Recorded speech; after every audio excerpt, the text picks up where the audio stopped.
Well, good morning. Welcome to the July 11th regular scheduled meeting of the Board of Commissioners.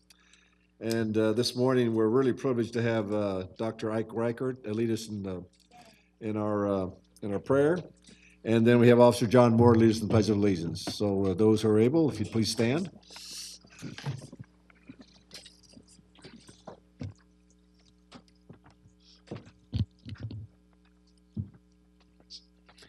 So we get ready to begin our day. It's a great day to be in Cobb County, true? We live in a great community. Thank you for all the hard work that you do to make it such a great community. So let's pray together. Father, today is a beautiful day, and it's always a wonderful day when we're able to get up and we're able to pursue our version of what the dream is for our lives. I thank you, Lord, for a community that cares for people, that has a compassionate heart that's there to help us through the different ministries and the different opportunities that we have all through this county to impact people's lives. So, Lord, today, with business that's done, we always pray that it would be done in order, that it would be blessed. And again, I thank you for each commissioner, for Chairman Boyce as he leads. And I pray that you would continue to bless them, continue to bless this county, and that, God, you would bless America. And we pray these things together, and all God's children said, Amen.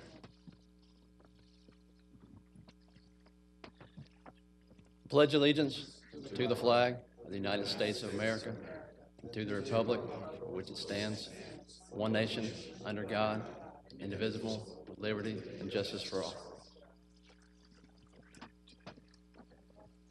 Well, thank you both for starting out this hearing today. I'd like to ask the board's permission to make a couple changes to the agenda and also to inform the audience and also those who are watching us online. On tab number 8, we'd like your permission to pull item number 2.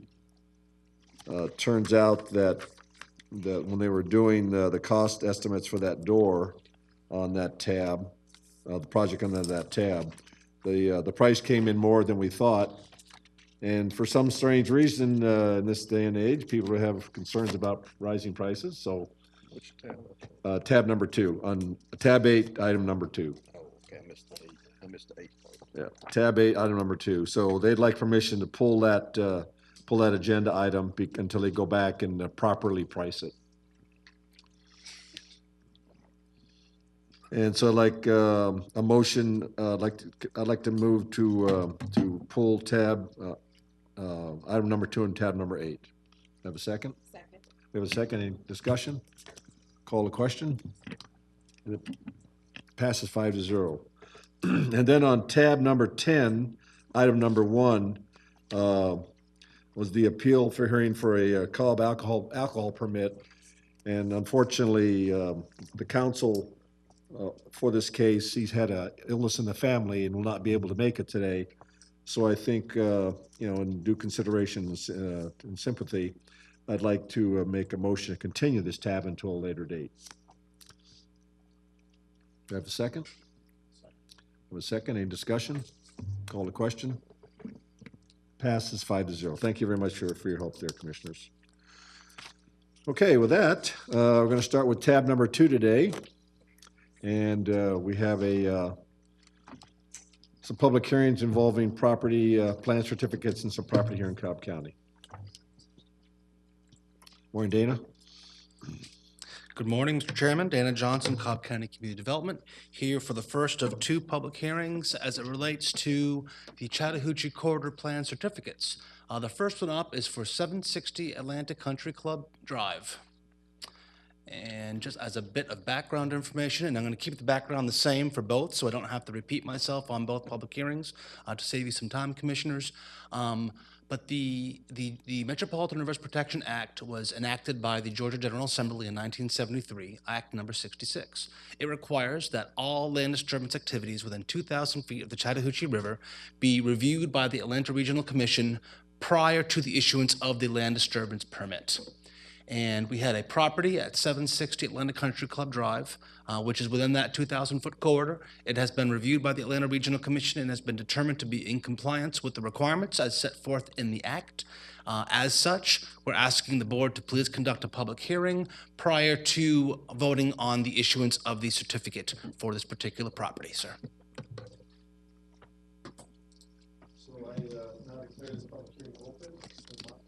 Right, I now declare this public hearing open, and I just remind any potential speakers that you have 3 minutes, and that if you address the podium, please state your name and your address. So does there anybody like to speak to these issues? Does anyone like to speak to these issues? Seeing none, now declare this public hearing closed. Commissioner Ott?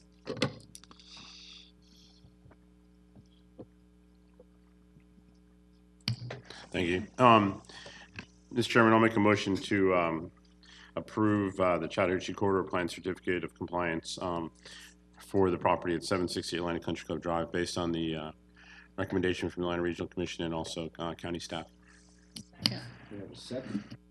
Motion is second. Any discussion? Then I call the question. And it passes 5-0. The second agenda item for Chattahoochee Corridor certificates is for 801 Atlanta Country Club Drive. In just 1 second, we'll get this up.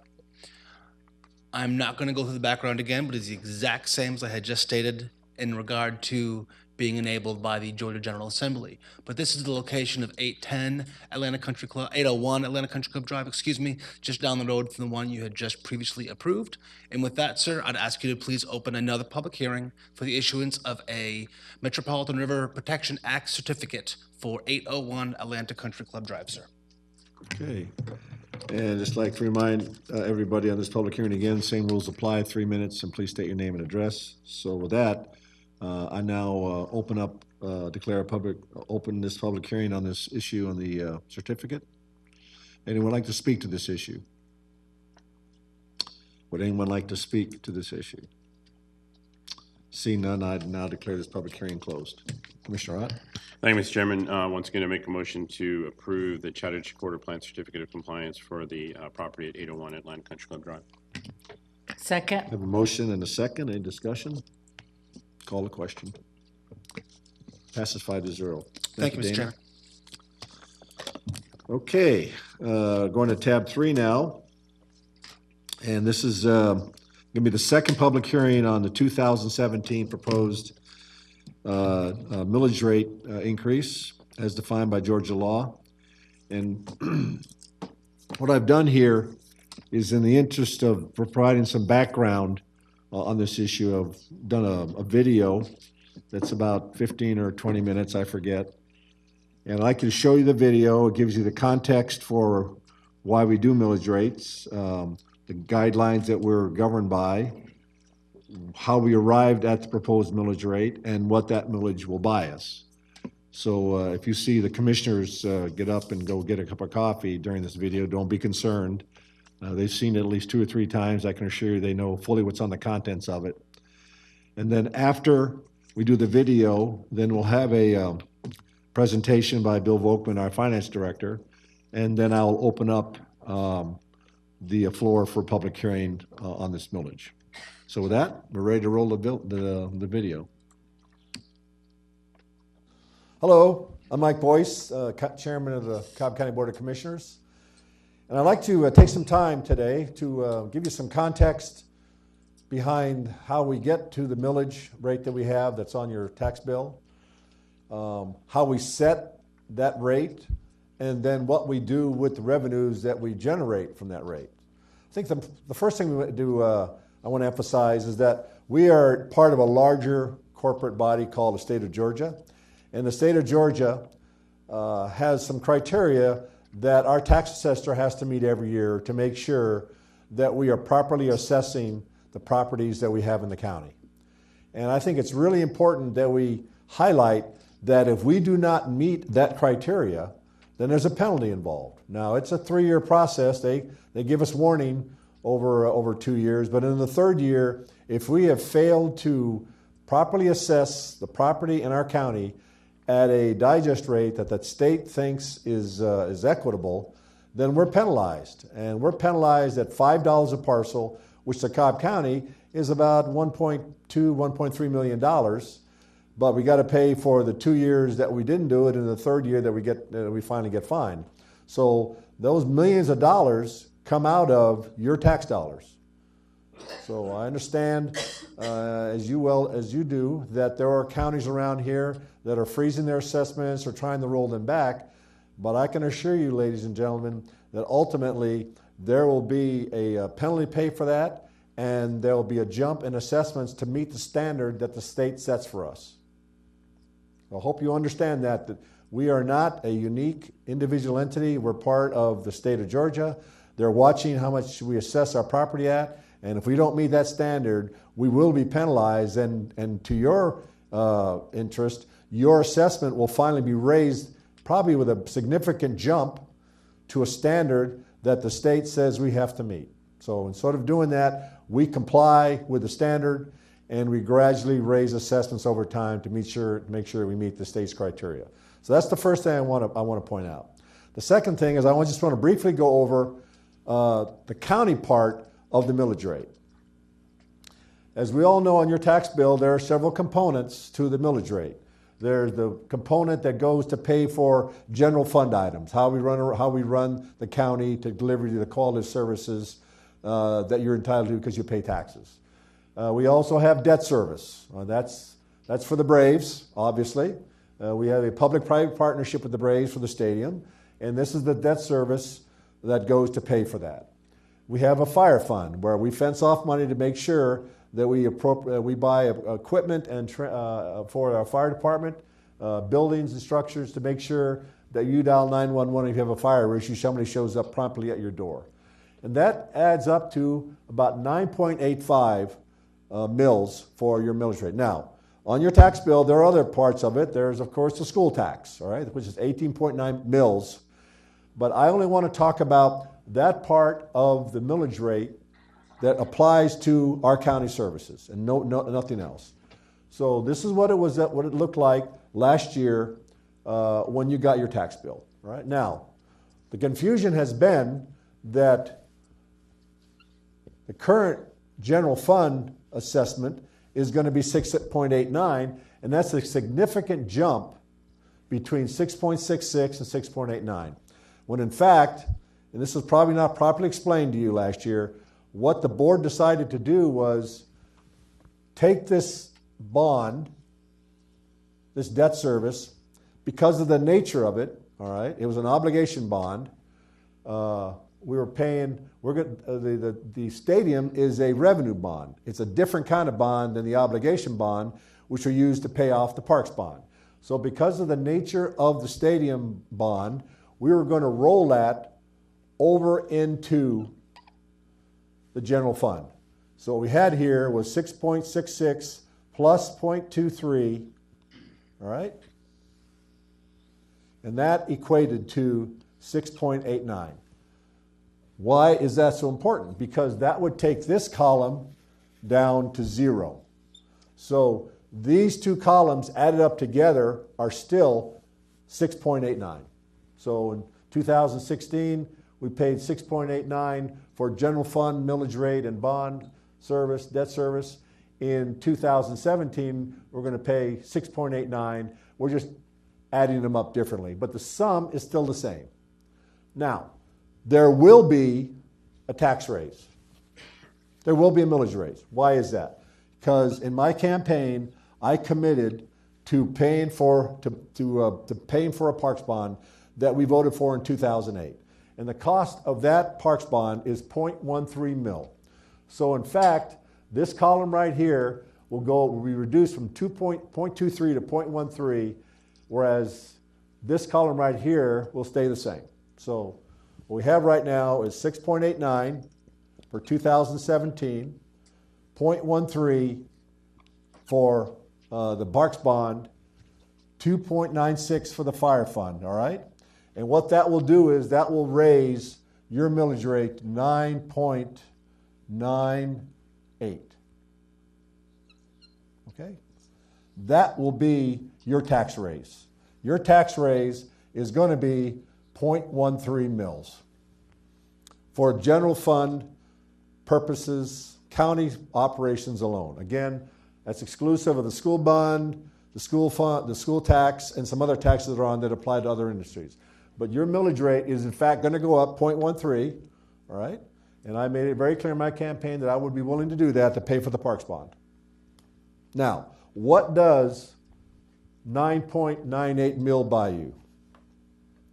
Well, we have a $383.6 million budget to run the county.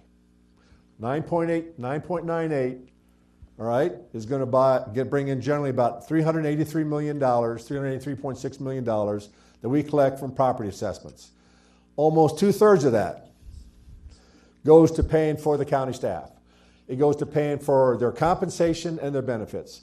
This is the price we pay. $268.8 million is what you pay for a quality staff that is well-trained, well-managed, well-led, and gives you terrific 5-star service every day. So a large chunk of that, of your $383 million, goes to paying for the staff. The second thing we have to pay for is public safety. I think that if you had been one of the hostages that was in the bank last weekend, you would have paid any amount of money to make sure that you had a public safety department that was well-trained, well-led, and well-equipped. And that cost of that terrific public safety force is almost $24 million. General government operations. We have offices that be run around here. My office, the county manager's office, the county attorney, the county clerk, community development. There are a number of programs in this county that you pay for, and that's about almost $22 million to make sure that when you pick up the phone and call somebody, you not only get somebody to answer the phone, but they give you information and services that you've earned because you paid your taxes. Transit subsidy and other matches. It's about $16.4 million. Why is this so important? Because it's sometimes very controversial. Well, I'll tell you why it's important. If you look at the graph that's on the screen here, you're going to see that the service industry is our largest source of employment in this county. And I can guarantee you that a large number of these employees get to work by riding the bus. And if they didn't have the bus, they wouldn't get to work. And if they didn't get to work, they wouldn't have a job that would be paying taxes. I've ridden these buses myself. I remember one morning where a lady got on after having worked an all-night shift at a local restaurant, and she slept the entire 1-hour route from where she got on the bus to the MARTA station where the bus route ended. We have to make a commitment to support these people who want to have a job but don't have the means to buy an automobile and to maintain it. And the bus service does that. I recognize that we have to subsidize it, but in the long run, we'll be subsidizing a population of people here in this county to a more expensive degree if we didn't have this bus system. We have debt service. This year it's going to be $14.4 million. That's what it cost us to pay for our part of the public-private commitment to pay for the Brave Stadium. The information technology. We live in an age today where we're connected by digital equipment. The county service, the county government is no different than you are at home. You're surrounded by your iPads, your Galaxy phones, your PCs. We are the same way here. This is how we stay in touch with the world. This is how we get our information exchange. This is how we store information. This is how we provide you information. And that kind of service costs us about $10.3 million a year. Culture and recreation. We have 85 properties that we maintain in Cobb County to provide you a place that you can go and recreate. It ranges from bike tracks to aquatic farms, to aquatic parks, to golf courses, to places where you can just go and play with your kids. When you show up there, you expect the grounds to be maintained, the grass to be mowed, the fields to be groomed, the lights to be working. That service costs you $10.2 million a year. Judicial services. If you come to Cobb County and you break the law, you will be arrested and you'll go to court. And those courts have to be maintained. They have to have the proper equipment, paper, software, computers, the lights have to work, they have to have furniture. That cost of that service is about $8 million a year. Property management, we have to make sure that all our buildings are lit, that the electricity works, the water flows. That service to all our facilities here in Cobb County is about $5.8 million. Department of Transportation, I'm only going to talk about one thing in DOT, and that's the 4,000 backlog orders we have in trying to get to services that you want us to do, such as mowing lawns, filling holes, taking care of guardrails. $4 million just to do those things exclusive, of paving the roads and making sure we put in new intersections and bridges. $4 million to make sure that we take care of the right-of-way mowings and taking care of other things around here. And $4 million, I can assure you, ladies and gentlemen, doesn't begin to touch the back orders we have here to take care of you.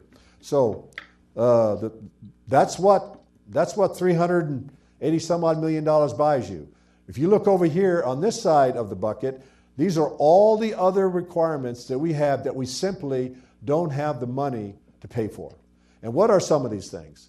Well, as you know, we just had a police report done by the International Association of the Chiefs of Police, and they told us that we needed to hire 60 more officers. The 60 officers are just the start of that bill. We got to also buy them equipment.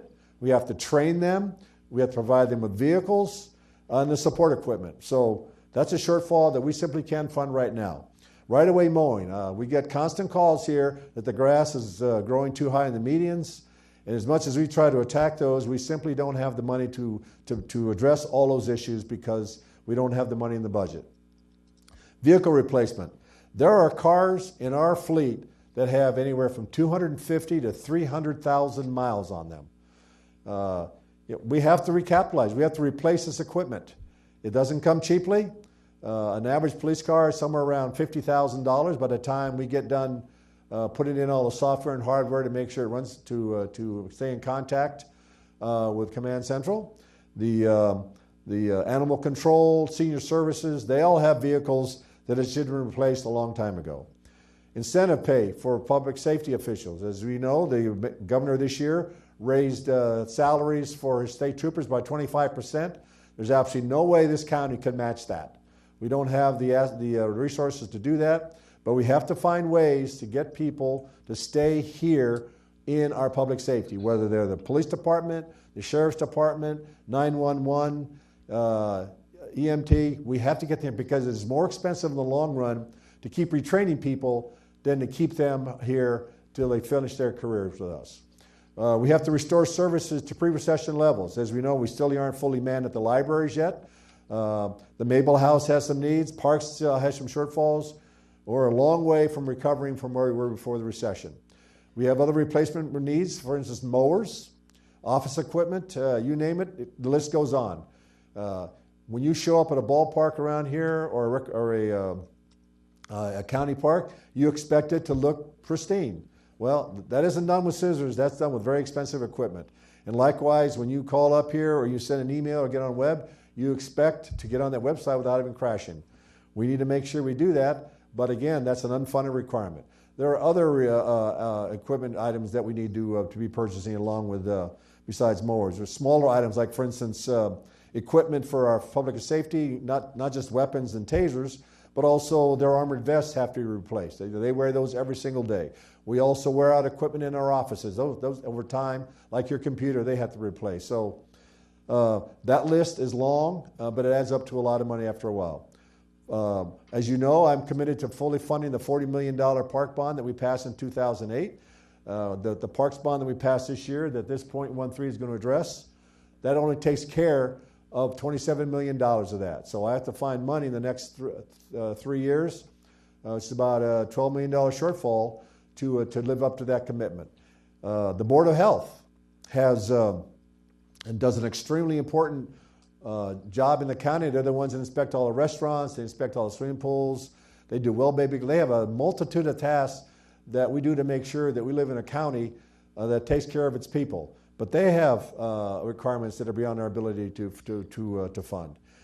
I'm also committed, as you know, to ensuring that everybody that's a county employee ultimately receives some sort of new increased compensation from the pay study. We went 6 years without addressing that kind of pay for our loyal and hardworking employees.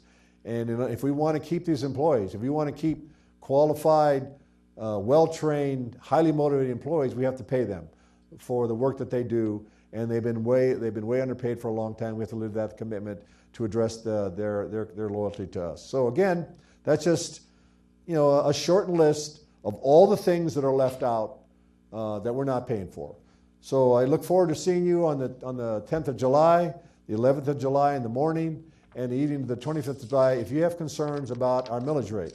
But I would ask you that if you are going to come and ask us to lower the millage rate from below 9.98, I would like you to tell me which one of these blocks you want to take out of the bucket, because that's where the money's going to come from.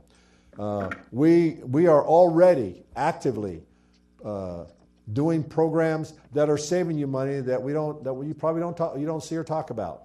Every agenda meeting, board agenda list on every meeting has a list of programs where we're saving money because we've done things more efficiently and more effectively. So I can guarantee you that while we're not done with this effort, this county has employees who have your best interest at heart and are reflecting your conservative values of a lean government and only paying for what it is that we require. But again, I just want you to be reminded that we still have some requirements out here that we're not going to fund, but we have to make sure that over time we find a way to fund these, because this is the only way we're going to guarantee that you can safely work, live, recreate, and pursue your dreams in Cobb County. We are not going to lower our standards. We are not going to cut corners. We are not going to become a third world country around here because we do not want to pay what it is to live in a five-star county. Quality does not come cheaply, but we are not spending extravagantly. We are being very, very careful with your money, and I look forward to hearing your comments when you come to the board. So thank you for your time, and I look forward to seeing you. Okay, Bill? Tough act to follow it. I'll do my best, sir. Okay. All right, this is our second public hearing regarding the 2017 millage adoption, and that's a point I want to reiterate, is that we're talking about the 2017 millage adoption here, not talking about the 2018 millage adoption, which will happen next July. Yeah, you might want to explain briefly what that really means, because it took me a while to understand that too. Absolutely, sir. Cobb County is unique in that way. When we adopt our budget each September for the following year, October 1 through the following September, we base that on the prior year millage rate, or at least that's our basis for beginning that discussion.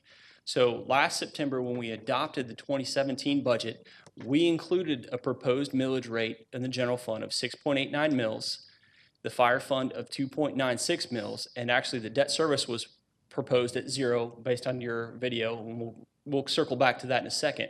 But the board doesn't officially take action on the millage until July after we set the budget.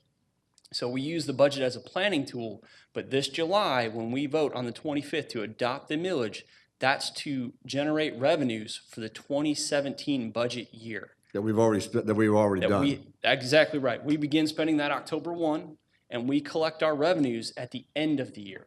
So it's a unique situation where most businesses, as you collect money throughout the year and you spend that, we spend money beginning October 1 for the fiscal year, and we collect money at the end of the fiscal year to reimburse ourselves. So we pay in arrears, actually, for what we do. You're exactly right. We actually have to take out a short-term loan called the TANs to get us through that period where we run out of short-term cash to pay for operating expenses, and we repay that with the tax collections that we do at the end of the year. So it is a very unique situation, but again, I want to make that a very clear point that we're having a discussion about the 2017 millage, not necessarily the 2018 millage. When we come back this September and discuss the 2018 budget process, we will be using this as a planning tool, as a basis to move into 2018.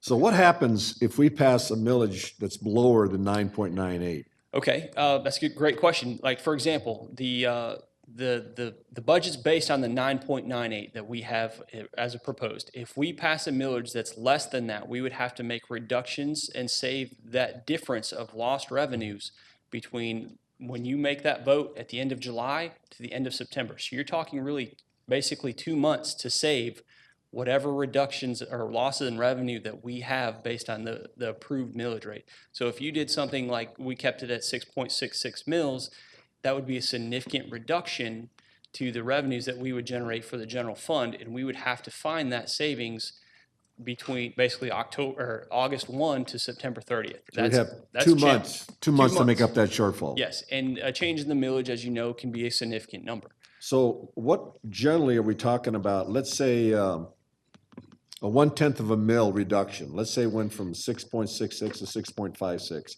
How much of a revenue would that be roughly that we'd have to make up for? I'd have to go back and I have the schedule, I just didn't bring it with me. So Okay, so we, but 1 mil is generally what, $28 million? about $28 million, yes, sir. So 10% of that'd be $2.8 million. yes. So we'd have to find $2.8 million in savings in August and September That's to correct, sir. make sure we met our target. Yes, sir. Okay. Sure, absolutely. Actually, we set the millage based on 9.85 because we didn't have the .13, correct? That is correct. point. I'm sorry, I misspoke. Yeah. You are absolutely correct. The millage proposed budget was at the 9.85, because you're exactly right. We didn't take action on the parks bonds until this fiscal year, which was after we adopted the budget. Yes, sir. Okay, thanks. Okay. All right. Just to give you a quick overview here, I have up in front of you the kind of the buckets, as we call it. We have the general fund, fire, and debt service funds that all collect property taxes. The 2016, you can see the general fund was at 6.66 mils, the fire fund is 2.96 mils, and the debt service fund was at 0.23 mils. Just a point of clarity, the debt service fund was used to pay for the pre-existing parks bonds. At the end of 2016, we had collected sufficient funds to pay off those parks bonds, and the plan was to shift the 0.23 mils to the general fund to begin helping repay the stadium bonds. And that was part of the plan. If you remember the Braves baseball back in 2014, they identified a funding source of property taxes of $6.4 million. These 0.23 mils is that $6.4 million that is going to go into the general fund and be a portion of the debt service that we're required to pay going forward. Okay? Yes. Bill, when the first $40 million parks bond was initiated in 2006, it was 0.33 mils. And yep, by sorry, the go time it got paid off or expired in 2016, it was down to the 0.23. Yes, and I Correct. actually have a history of the millage schedule that I'll show you, and I believe it was, I'm going to fast forward to that slide real quick for you. And the debt service fund was actually at 0.22 mils pre-recession levels, but once the recession took place, it was increased to 0.33 mils. And as the economy has come back on and we've collected sufficient funds to pay off the pre-existing parks bonds that we issued in 2007, 2008, we were able to lower that last year to 0.23 mils, and now we've collected the sufficient funds, and that would have taken that down to zero, because we're not allowed to collect taxes for bonds that we don't have outstanding. This can only be used to pay general obligation bonds, and the stadium bonds are revenue bonds. So that Correct. this property tax in the debt service cannot be collected in the debt service fund and be used to pay those revenue bonds. Right, thank you. You're welcome. And then to circle back around, we got into 2017, we talked about the millage shift of 0.23 mils to the general fund, which gets you to the 6.89 mils. The fire fund, we're proposing to leave flat. And the debt service fund, we would be increasing to 0.13 mils to pay for the new parks bonds that the board approved this spring. Okay. And Bill, let me ask a quick question. yes, sir, sorry. You mentioned revenue bonds versus obligation. That's GO bonds, right? That is correct, sir. Revenue bonds, if I understand it, means we have revenue coming in to pay for that, correct? You are correct, sir. So For example, revenue bonds for the stadium, we do have revenue coming in to offset some of that. yes, sir. We have a variety of revenue sources, property taxes being a small portion. We have rental car tax, hotel motel, $3 room nights, a variety of other sources, Braves contributions that are all going in to pay for the stadium bonds. But you're exactly right. General obligation bonds are solely paid by property taxes, which is what the parks bonds are. Okay. All right, and then I just wanted to show a quick slide for comparison purposes. I gave a 5-year history of this is the county's total millage that we classify. This again, general fund, fire fund, debt service. and history since 2012. 2012 is when we did the increase. That's when we saw the increase due to the recession levels, and we continued to scale that back down. Thank you, sir. We compared ourselves to Fulton County, DeKalb County, and Gwinnett County. Fulton County is a little bit of a unique animal because of their situation. We've had to include Johns Creek, and this is the lowest combination of the Fulton County millage that we could assemble because it's basically all incorporated. So it's a unique situation, but just to kind of try to give as close to apples comparison, we included Johns Creek, and this is the lowest millage that Fulton County would have. Yeah, and I think it's very, very important just for all of you that are watching here. I was very little uncomfortable comparing us with some other counties because I believe we should stand on our own merits. But I couldn't find any other instrument that would be able to show that compared to our neighbors, what you get for your millage. And I think the numbers here speak for themselves. I asked Bill to make sure that we tried to do as much apple to apple rather than apple orange, that the services that we provide for 9.85, what other counties provide those services, and what do they charge for those services? So with that, if someone's got a better idea of how we can, compare that you really get the best money for your value in the area, I'm more than happy to find that slide and use it here, because I really am uncomfortable trying to compare ourselves with somebody else. But the point to be made here is that this county works very, very hard to give you the best bang for your buck, and I think this slide illustrates it best. And then I know Commissioner Cooper made a comment about this last night, so we tried to add this in here to give you a 10-year history of the county's millage, and we broke it down by general, fire, and debt service. So you can see pre-recession levels, the general fund was at 6.82 mils, and the 2017 proposed millage is 6.89 mils. It's pretty close. What they did in 2011 is did a significant increase due to the recession levels, and we've scaled that back down to 6.66 mils at the end of 2016. And again, the 2017 millage is the 6.66 mils plus the millage shift of 0.23 mils. Okay. There we go. And then just again, some more history here I wanted to provide. This is the digest history for the past 10 years, and you can see that 2017, we are at the highest digest we've ever been. And even to pre-recession levels, when we were at $27 billion, we exceeded that last year, 27.6, and now we are pushing it just over 29 billion. Okay, and then this was a unique slide that we had to modify a little bit based on public comment last night. And just to be a little bit more transparent, the rate that everybody's seen in the paper and been discussed is the growth, and that's the total digest column on the left. And it's 6.49. We rounded up to 6.5 in the paper and a lot of the discussions we've had. That is the total digest growth. But what we actually base our revenues on and generate our revenues on is the net digest growth. And that is actually at 5.69%. But the key point I want to point out here is that when we did our 2017 budget, we budgeted a digest growth of 5.49%. So we basically hit our mark. I mean, that's as close as you could be. The good news is it's a close miss on the positive side. So that helps us out.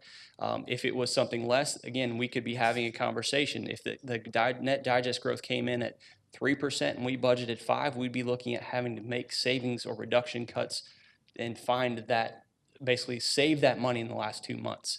So that's why this is a very important part of the budgeting process. We work very closely with the tax assessor and tax commissioner's office to hit our mark and be very conservative on our number.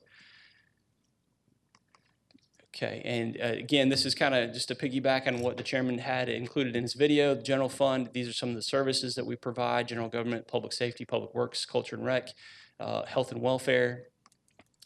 But outside of what we call as the Cobb County BOC millage buckets, general fire debt service, we do have a couple others. We have the Cumberland Special Service District, and that proposed rate is going to be the same as it was in 2016, which is 2.45 mils. And this money can only be used within the district. Sir? Sure, Commissioner Ott. Yeah, I was going to ask you about that because you mentioned that yesterday. So with the fact that that money can only be used in the Cumberland district, we should expect to see in the budget a line item that says where that money is going to be spent. Absolutely. It cannot just go right into the general fund. No, you're absolutely correct. What we do is the portion of this, actually $1,150,000 of the revenue we generate in this fund is obligated to be used for the stadium debt service. Any additional funds, I believe this year we actually approved an agenda item to use some of this for the circulator within the district, but that is exactly what the excess dollars are for, is to only be spent within the district. And I believe the slide even talks about supplementing local government operations or services within the district. And that is the intent of this, of any special service district. Are the circulator buses paid for out of these taxes? There's a portion, there's a contribution that is Oh, there's a going towards it. contribution. But we couldn't fully fund the operation because we want to make sure we cover debt service first. Yeah, but now if I remember right, the $3 per night hotel fee, that was mostly for the circulators, not this. I believe you're correct. We have two special service districts within Cumberland, but this would also be eligible. They kind of Well, overlap. it would be eligible, but when the circulator was created, the $3 per night hotel fee, because that's why the hotels were told they were going to be charged it. So I think it needs to be made clear that, yes, this could be used for that, but that was not the intent of this. The $3 was for the Okay. circulator. Is Jim Wilgus back there? Yeah. There you are. Hey, Jim, could you come up for a second? Thank you. And Commissioner, you're exactly right. We did use the $3 room night hotel fee, but again, this is another special service district, but this one's unique. It's not property taxes. It is the $3 room night. Okay. Jim, just for information purposes, the circulator bus, which obviously is an item of interest to a lot of people. Sure. Tell me how we fund that circulator bus, what the revenue sources are for that, The revenue for that right now comes out of our transit budget. out of the transit budget. That's correct. And is it supplemented by these taxes that come out of the special service district? Very little of it is supplemented from this. And how about the $3 hotel tax? Very little of it is supplemented. So we need to as fix well. that, don't we? We need to fix that, right? Right, because that's the different components. The $3 was listed with the stadium bond. Sure. But it was sold that it would also pay. Okay. A portion of it was going to pay for the circulator, and then the remaining was going to go towards the debt service. Okay, because you work with us to fix that, for the budget in the future, make sure that we start putting the funding streams exactly where the intent was. Absolutely, Okay, be glad to. Appreciate it, thank you. And Chairman, just to add to that point, because these are relatively new districts, that is the key, is we want to make sure we had the money set aside specifically for the debt service payments, and then any excess would be eligible for the district, as Commissioner Ott said, whether it be circulator or other services within the district. $3 room night, exact same thing, just not property taxes. We do have a set amount that we're going to use for debt service. Any excess would be available for these additional services or to supplement.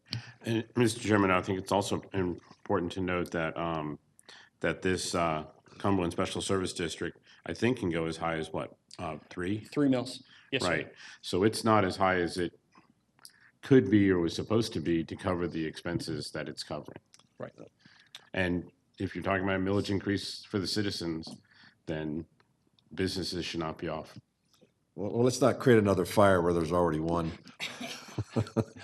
Moving on. But it's duly noted. I appreciate the comment, and we'll keep that in mind for the future. Thank you.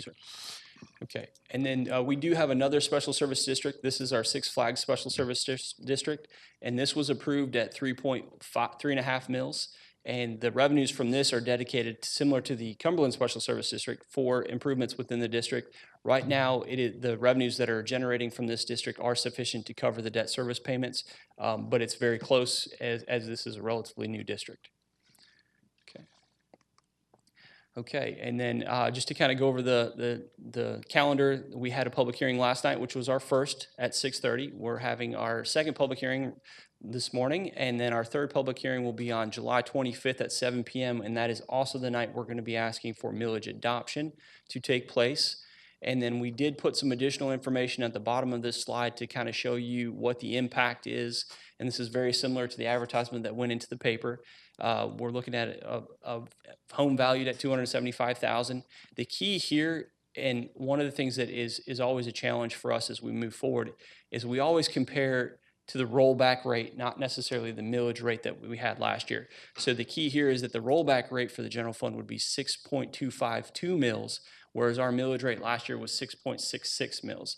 So that's where you get the approximate increase of $63.80. That's from the rollback rate, which is what we would have to reduce our millage to break even to where the same amount of revenues that we generated the previous year. Okay. Go ahead, Commissioner Burrow. And what's that equivalent to in millions of dollars? If we went back down to, well, I know, Commissioner, you and I had a conversation offline about if we were at 6.66 mils and we just lived on the digest growth, that's roughly $10.2 million by itself.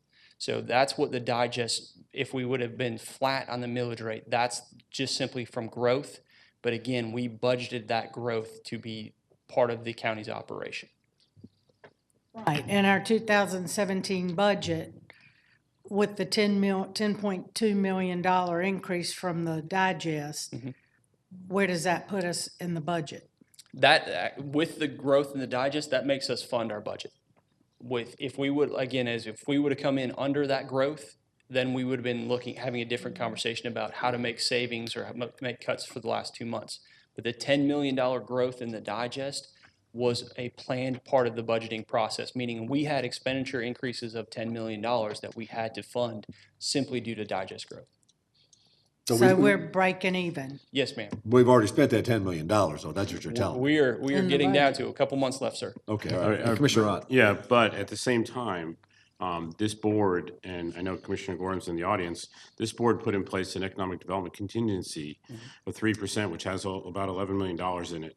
So that $10 million could be funded by using the economic development contingency without having to raise the millage. There is an economic contingency, and that's typically used for a downturn in economy. And Which we've gone through. right, we put in place at the offset of the downturn of economy, and that's one of the conversations that we've had about some of our reserves of using those for the intended purposes. And again, those are one-time revenues. As we said. Agreed, but the digest increase is a one-time revenue for 2017. We don't know what's going to happen next year. My point is that there is money that this board put in place that had not been in place prior to the recession, and now that we're out of the recession, there is $11 million that is available. That's correct. We do have an economic contingency of $11 million that. Okay. Commissioner Burrow. However, a lot of the stuff that we approved and funded in this year's budget has to be sustainable. So if you look at it that way, that the $11 million is one-time money, and it's not going to sustain us. And I understand, shifting the debt service to the general fund because of the difference in the bonds and obligatory versus revenue generating bonds. And with the 6.66 mils in the general fund that we agreed on to roll back last year and adding the 0.23, where you get to the general fund, and then the increase in the millage is really the 0.13. I feel like I understand all that, but I also understand that we have folks, taxpayers on fixed incomes, and I'd like to see the millage in the general fund go back to the 2010 levels prior to the increase and reduce it to 6.82 in the general fund. And I think that would go a long way to help folks that are on a fixed income and also take care of the things that we've funded. And when we set our budget for 2018, we'll have to look at ways to make up that reduction. And I believe you and I spoke about that. That would be roughly a $2 million reduction in general fund revenues to go back to the 6.82 mils. Chairman, if I, I'll just go down the table here. Okay, Commissioner Weatherford, Cupid, and then Commissioner Weatherford. okay. Yesterday, we did hear from a number of people who had concerns with being on a fixed income. I think that needs to be taken in perspective with the general nature of the county that we're in, which is one of the most affluent counties in Georgia. And what I have seen over several years since I've been on this board is an unwillingness to budget to the expected levels of service that come with being in such a county. I do think there should be some sensitivity to those who are on a fixed income, but I would ask for us to use some creativity with that, as there are some localities that have a program where people's millage rates can be locked in if they're over a certain age or if they're on a fixed income. That way it wouldn't be generally applied across the county, because not everyone is in that same circumstance. The situation I'm dealing with is there are constituents in the district where I serve who are very frustrated with not seeing the same level of return to the district that they see to other areas. They're seeing an increase, but what are they seeing for that increase? When I sat down and met with finance, there is 1.07 mils of requests that have been compiled from departments for several years that have gone unmet. We talk about right-of-way mowing, or the chairman did in his video. When I drove here, the situation is close to embarrassing, again, for the type of county that we're in. The budget that's being put forward today accommodates no additional request. We have one of the most educated populations here in Cobb County. Many of them can't go to the library on Sunday because we aren't manning those properly. We have trash that is filling up our right-of-ways. This is unacceptable. No one is pleased to have a property tax increase, but just saying cut for the spirit of cut, when that doesn't reflect the nature of the expected level of service in a county like this, to me, it's very difficult to accept. And I do think, again, being a commissioner of probably one of the most moderate income areas, I would support there being some type of program for those on a fixed income. But I don't believe that that should carry the weight for how we propose a budget for across the entire county, or we'll never grow. We keep looking at the past. Where's the discussion about the future of Cobb? Where's the discussion about where we're going to go? Because I'll tell you what, even the decision we're making today on raising the millage 0.13 is not getting us to the future that creates a county that makes me think things are going to be better for my children living in the district. So, I'll share this. We can have a tough conversation today about this 0.13 millage increase. We're going to have a very tough conversation next year, because there are outstanding requests, again, that this county has not addressed for several years.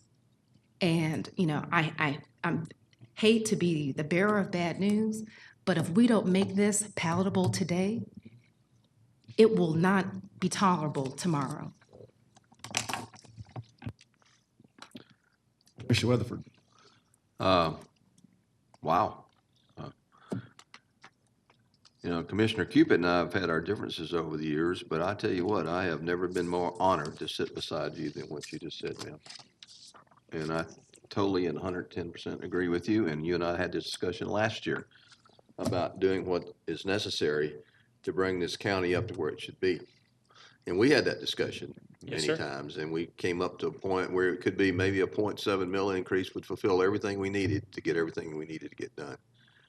And I look at this and I see $275,000 house, which I'm not sure what the average house is in Cobb. Maybe it's a little bit more than that. Is $63 is what we're talking about. And yet we don't have our grass mowed, our trash picked up, our libraries, all the things that a county our size should have. I don't know what the answer is. I know that we're talking about a modest increase just to meet what we've already done and already spent, except for 2 more months. But we're not talking about the future, as Commissioner Cupid said, of what we need to do to bring this county into where it is. And if you look at the comparison that we have now to what you just showed to other counties, and those are the 4 largest counties in the state, we don't want to be anywhere near there, but we want to be somewhere different than where we are. And that takes courage and a tough decision. And I think we need to take a close look at that for the 18 budget. And I know that the chairman has said doesn't want to raise taxes, but the point is, sometimes you got to do what you got to do. But, and I don't know what that is. Could you go back once to the history slide, please, for me? And I have a quick question of the millage rate there. I know we are not looking at other funds. We're looking at the general fund and the debt service fund. And I know Chief Crider's not going to like this, but the fire fund apparently is higher than it used to be. What impact would it be if we did roll back something there? Do you have any idea? We can look at it. I know at the end Randy? of Come on up, Randy. Oh, no. Yeah, nice try. Thanks. No. No, he's going to Well, hose me. he wore the white shirt, so I had to see him, all right?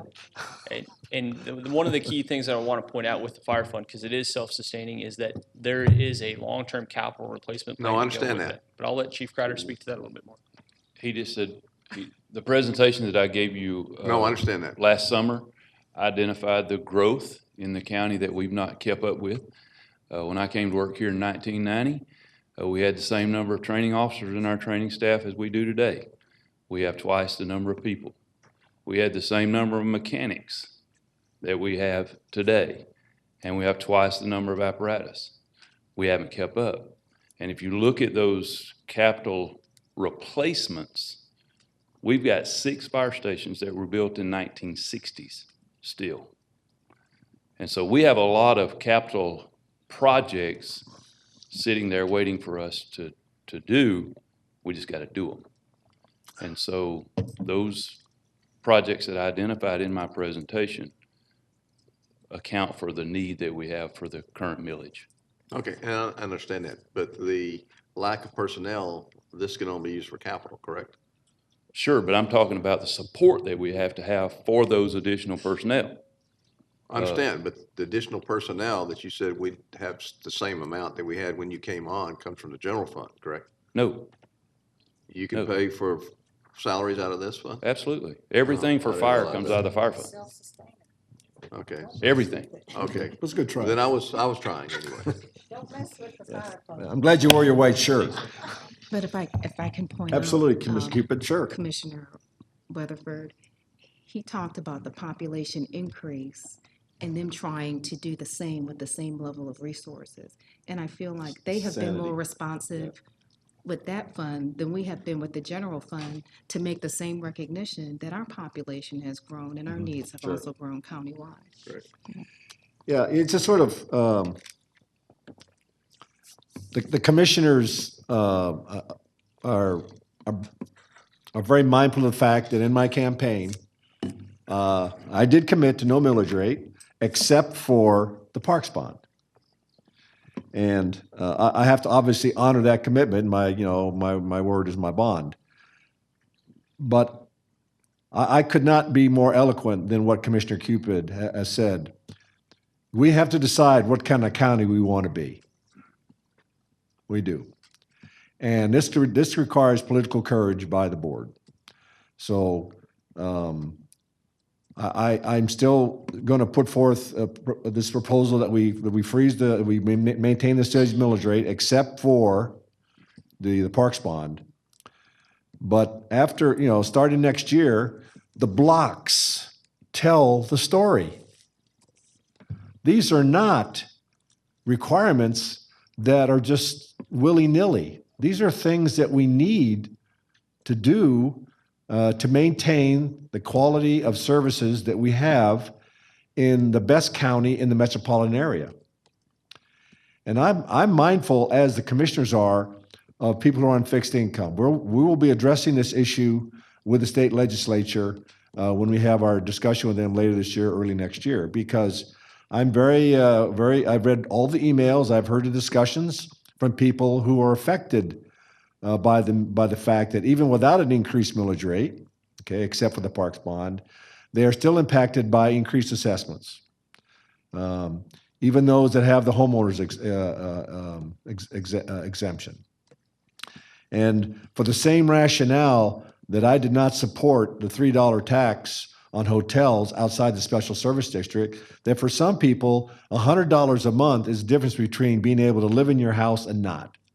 And we, as a community, as a legislative body, meaning the state and the county, we have to start paying attention to those people who have lived here for a long time, have paid their dues, and now are being affected by this thing called capitalism. So we have our responsibility up here too, but it's a dual responsibility that even though they live in a house where they're trying to stay in it, we have an obligation that if they dial 911, that they get someone there instantly. That if they want to drive somewhere, that the traffic lights work. That if they want to go to a park, that those parks are safe and groomed. These are the obligations that we have to all the community. So we're all in this together.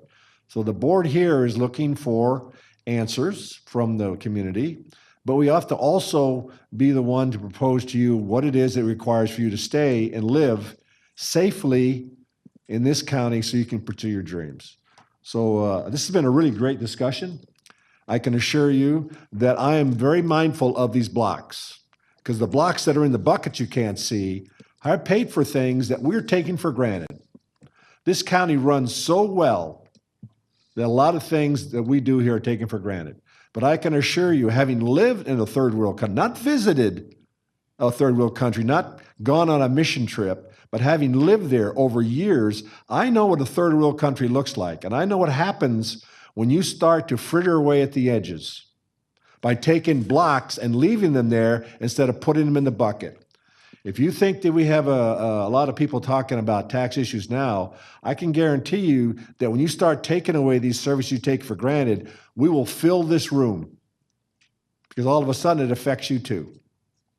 So these hearings are not just to let you know what it costs us to do your government, but also to give you the message of where we want to go in the future. And I know that money is always a sensitive issue, but the reason we have these kind of hearings is so that we can have a full explanation on both sides. And I guarantee you this board will hear that. But I'm asking, like the other commissioners are, that we stand up to the fact that we live in a five-star county. Quality is not cheap, like I said in my video, and we have to do what's necessary to maintain that, but we do it in an open and transparent manner. So maybe the best that it gets sometimes is that, you understand why you're not happy. And that's because we have to do what we have to do, and that involves money to make sure that we have quality services. We cannot continue to do with a growing community with the same tax, with the same revenue that we did 10 years ago. We cannot look back to the future. We can use the past to make sure we don't repeat mistakes, but we can't be looking back. We have to be looking forward. And this conversation today stops the reduction in services. And it stops the reduction in services because I'm committed to holding the millage rate, except for the parks bond, to what is in the past, because that was my commitment in my campaign. But I could not be more agreeable with many of the commissioners here that we have to start being real here about the future. And the future means that we have to find ways to continue to deliver the services that are in the bucket that alone, because of inflation, will become more expensive. Even if we do nothing, not hire one more person, not pave one more road, all right, we still have to pay the cost of inflation that accompanies any kind of a market environment we live in here. Plus, address these issues that are the blocks, primarily the additional police forces, the right-of-way mowing, the stadium service obligation, the list goes on and on. So with that, I think it's time now to, okay, one more thing. Yeah, Commissioner. Oh, sure, absolutely, yeah. We already heard from that side. We didn't like. Okay, Commissioner Ott? No, I mean, I have concerns about what I'm hearing. Yes, there are services that need to be improved, but there has been nothing that came out of that bucket. Okay, you can't just keep putting into the bucket and going to the public and saying, give us more so we can put into the bucket. We have empty buses. We're subsidizing Cobb Link by $17 million a year. Okay, empty buses are not serving anyone. There are routes that service, like we talked about, Route 30 and Route 10, but there are a whole lot of empty buses out there that we're paying for that aren't doing anything for anyone. You know, the previous chairman started looking at priority-based budgeting. It just stopped. We do not have priorities here. And so to just keep saying we got to keep putting stuff in the bucket, that doesn't solve the problem. You know, we pay for all these studies by outside consultants. You know, more money that you're putting in the bucket, but we can't afford all those things. And if we want to get the things, your blocks, as you keep talking about, from the outside of the bucket and put them on the inside, then there has to be there are some things, because there is no way that you can tell me that there are not things in the budget that can be done more efficiently, or maybe this county shouldn't be doing because there are higher priorities. And we can't just keep raising and keep spending on everything we're doing without determining what the priorities are. So I just, you know, the Board of Health, you talk about the Board of Health, they're self-sustaining. 3 years ago, this board worked with the Board of Health to raise the fees so that all the inspections that the Board of Health does on restaurants and everything, the restaurants pay for. This county does not supplement that. All right, so that's not something that should be in the bucket. And, you know, in your video, you talk about what the programs that are saving money. I don't know which ones you're talking about, so I'd love to see a list.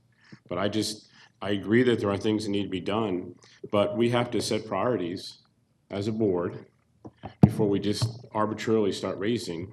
And I don't necessarily disagree with some of what Commissioner Cupid said, but you can't just keep adding to the bucket without looking at making sure that what's in there is done efficiently. I absolutely agree with you. That's why we're doing the new revision of the strategic plan. We'll be tying all future budgets to that plan. I did make a comment about the efficiency we're doing, the transit, the studies. I guess the latest transit study has been a voice of concern because it seems like it's another study we're just throwing money at. And yet, what we have committed to is that the future studies will be broken down into phases, and then at each end of each phase, there will be a measurable product that we can get out of that. If we're not going to be able to produce something out of that phase of that study, then the study will be terminated. It's just a whole new mindset here that slowly but surely emphasizes the fact that we can't just be using money without making sure that they have a certain connection to where we want to go in the priorities of this county. But I will defend the empty buses. I will defend the empty buses. Because they go to it's hard for people to imagine that we have a poverty rate of 10% in this county. 10%. That's a DFAX number, and I have no reason to doubt it. That means out of a county of roughly 740,000 people, we have over 70,000 people in this county who live below the poverty line.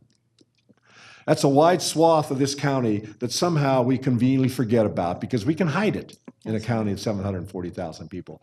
Well, it's not hidden from me. So even if that bus, all right, is full at 7 o'clock in the morning and at 5 o'clock at night and runs empty during the rest of the day, I will defend that bus because it takes care of people who are trying to do the right thing and get a job. Now, we're looking at the buses. We always look at the buses. But transit subsidies are always a controversial issue. You can go to any city in this country, and every one of the fixed rail systems there are subsidized. And those are people who are going to a job.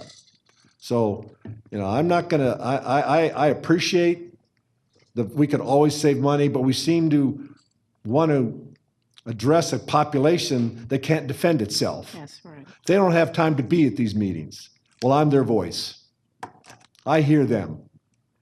Before I took this job, I was with them. And I'm not one of them, but I know their pain. And I know the pain of the people who pay the extra $60, which is why I think it's important that we talk to our legislatures and talk about the fact that $100 to some people in this county means the difference between them living in a home or living in the forest. And most of you out here probably don't see that because you never had those circumstances. But there are, of that 70,000 people, we have a lot of them living in forests in this county. How do I know that? Because I do police ride-alongs around here, and I see these people. And we're not going to ignore them any longer. If we have to pay something out of our pocket to take care of them, to help them get a better life, then I'm willing to stand on record for that. Now, I could not agree with it, but more importantly about, are there things in this bucket that we can shave? Yes, we can. This morning, the county manager gave me a breakout on the county staff. Because as I was doing my homework for this millage rate, I was struck by the fact that we, in fact, have grown the staff even during the recession. That struck me as being interesting. So we're going to have a conversation about that. But these kind of hearings bring out the need to do that. Why is that? Because during the course of our business every year, we're busy, trying to do the right thing. And if we didn't have you to remind us that every now and then we're missing the beat, then we would continue to do the right thing and ignore an issue that needs to be addressed. So this millage rate, better than anything, perhaps brings out some of those issues. But we're looking at a new day in Cobb because we have a new chairman. And I understand that since this is my budget, that I have to defend it. But this bucket right here represents not 2018, it represents 2017. It represents something that we have to pay for that this board, except for me, agreed on last year. So in other words, they have to meet their obligations they voted on last year. That's what they're paying for in this bucket. Next year's bucket is going to have different things, all right? That block of $260 million to pay for the staff, it may be smaller because of the fact that the issues have been brought out here both by the board and by people out there in the community who have emails saying your staff needs to be replaced or shrunk or perhaps have some functions done by other people. But I'll say one thing about the staff. Every one of those people are people. They're not just numbers. They have families. They contribute to the community. They give tax dollars. So, I don't just look at percentages. I look at the fact that I was out there in that audience last year too. I see the humanity of those numbers. And the people in this staff, all right, they're my troops. And I'm going to defend them because they work really hard here to work for a county of 740,000 people. And I can assure you, there are some days here they go way beyond the call of duty to support this county. I'm going to defend them. I'm going to defend the pay study. I'm going to defend their benefits. I'm going to defend their pension plan. I'm going to try to do better. So if you want to wake me up, you've done it. These are really good people. Chairman, yes. We have a lot of municipalities that benchmark their operation off of Cobb. And they look to us to figure out how they can do things leaner. Because in several instances, our organizations are running with 1/2 and 1/3 of the staff that a lot of comparable other organizations are. It sounds noble to talk about cutting fat. But when this conversation gets to cutting bone, it bothers me. While quality doesn't come cheap, neither does responsiveness. We all want to do things well and respond to our constituency. Yes, we've added staff. Cobb County has also added people. And nowhere have I seen an analysis of how we are meeting that mark. You want to talk about priority-based budgeting. Was the Braves ever a priority? How many millions are going to that entity, and you want to talk to me about tens of thousands? We have 0.23 that's going to pay off that bond. Don't talk to me about tens of thousands. We made that decision because people thought about the future of Cobb and what that stadium can do. Is that the only asset that can be positioned to help the future of Cobb County? It is very frustrating to sit here on this board and to be nickel and dimed, but yet who better than I to spend over $11 million on debatable transportation projects, to be spending $900,000 on overtime, which our development agreement never obligated us to pay, We have a circulator bus. I don't see the same commissioner talking about stopping that service when it runs empty. I'm talking about the I'm circulator not bus. asking to be interrupted either. You Well, spoke, I will don't speak. make up stories. Commissioner, you spoke, I will speak.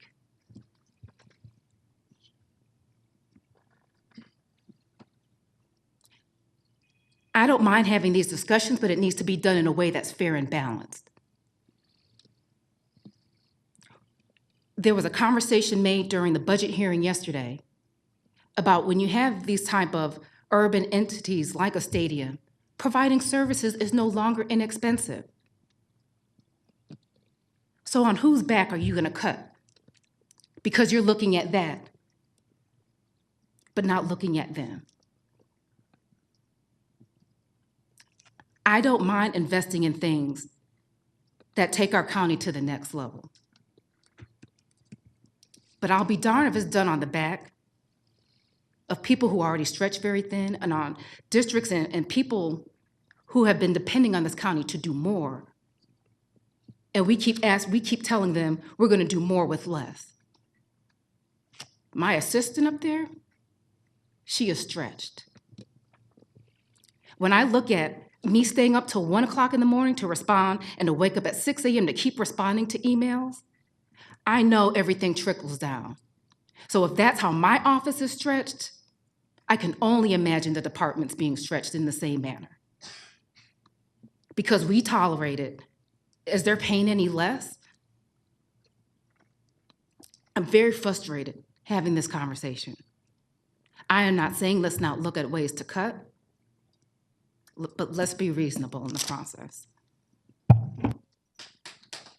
Mr. Chairman, I never once said that the circulator buses were off the table. Those are part of the empty buses I'm talking about, okay? And so the commissioner is wrong in that assessment. The $900,000, that's already been shown to be less than that. And this DOT staff is working, and with J.D. Lawrence, to lower that number every single day. You've been out there yourself, you know. And, you know, to make it sound like just one district has people that are living on a shoestring, we heard from seniors yesterday that are living on fixed incomes. It is not just one part. So, you know, for the commissioner to sit here and try to make it sound like I'm trying to take buses away from her district, or I'm trying to take services away, we heard from people yesterday that said they cannot afford this tax increase. And I am simply saying that there are everything, you keep putting things in the bucket. We have never talked about what can come out of the bucket. There are efficiencies at this county. Parks and rec fees, we charge the same for out-of-county residents that we do for in-county residents. We have people coming to the aquatic centers from Fulton County who tell us, we'll pay whatever you want because it's gonna be cheaper than what we charge in Fulton. We cannot continue to put the burden on the backs of the citizens of this county to pay for outside counties and other services. And I'm simply saying, you cannot just continue to raise the tax this year, talk about the big tax increase you want to do next year, without talking about how you're going to find efficiencies and stop having the folks in this county, especially the seniors, pay for the services for everybody else. They're on fixed incomes. They can't afford it. I agree, and I'm just saying is that bucket represents 2017. And if we're going to lower the millage rate, all right? I'm not asking you to lower the millage rate. I have never said that. I'm just saying, I agree. All I'm saying is that we have to pay for the 2017 budget. That's what we're doing right now, all right? And we need to take all these comments right now and make sure that we don't have the same conversation a year from now about the 2018 budget. And you know, you all know me by now. I'm committed to doing that, all right? Because I'm working with all you. So, you know, this is why we have these kind of forums, all right? Because now the public can really see that we all feel the strain of trying to do more with less. But there reaches a point where you can't do that anymore. But you can't make the proposal to do more, ask for more, unless you make sure your house is in order. And everyone that I've heard from the board over the last 6 weeks, I understand that we have to do more with what's in that bucket to make sure that next year what we put in the bucket, we have looked at it from 9 ways from Sunday, that it is properly priced. But the message still remains that we have before we put any more stuff in the bucket, once we know what's in the bucket is properly priced, we still have these blocks on the outside that we have to come to agreement on that, and I think we do for the most part, those are services that still need to be addressed to ensure that we have a five-star county. So I think that's the message that I'm trying to convey. Commissioner Weatherford. Thank you, sir. You know, I'm hearing everybody talking, and I think we're really heading the same direction. We just sometimes get a little caught up in the process. You know, I got to thinking, I think I'm on a fixed income. And matter of fact, I know I am. You know, there's a lot of people on fixed incomes. There's a lot of people that have this part-time job is a lot more than part-time. And so all of us up here work hard and sacrifice to try to do what's right for the county. And Commissioner Cupid has got a lot of good points, the chairman, and so does Commissioner Ott. I mean, I think there's ways, I mean, we could almost give everybody an Uber account and save money on buses if we wanted to do something like that. We could almost buy them on your car. There's got to be ways to save money in that area without sacrificing what people need to get where they need to go. And I totally agree, we don't need to leave anybody behind. But the 99.5% of the other people out there that are going to work every day, doing their job, paying their taxes, we got to support them by giving them the services that they need from this county. And I don't know what the answer is, but I know that if we were to raise, and you know, and I wasn't trying to take money from the fire fund, I was just pointing that out, that, hey, that's self-sufficient, that's doing this, that's doing that. There's got to be a way to make this happen. And a lot of this is that I think our hands are tied with the legislature, and some of the things we do with certain funds can only be used for certain items. And when you and I have discussed other options that we could do that with a SPLOST fund that could go to the general fund, that would save our problems. We're talking about 20-something million dollars out of $380 million is all we need to get ourselves whole. That shouldn't be that hard to come up with. But yet we're talking about a $5,000 budget item here or a $200,000 there. It all adds up. But there's got to be a way to do that to make sure we don't burden the taxpayers, but we also don't give them inferior service. And you know, we work together hard to figure it out. We welcome any input or suggestions. And you know, I just want to remind everybody we need to work together to do this because we can't each one of us do it by ourselves. Thank you. All right. Now it's time for a public hearing, I believe. Yes, sir. I thought we just had one. I'd like to open up this public hearing. Just want to remind everybody that you all have 3 minutes, and this is to discuss the millage rate. We're going to have another public hearing for the topics. And I'm asking you that when you come up here to the podium, please state your name and where you live so that we can send you a letter thanking you for your time this morning.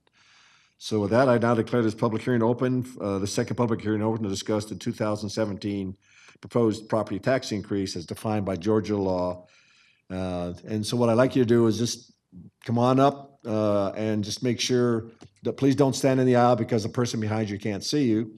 And we'll give you 3 minutes for your time. So please, the first speaker. Thank you.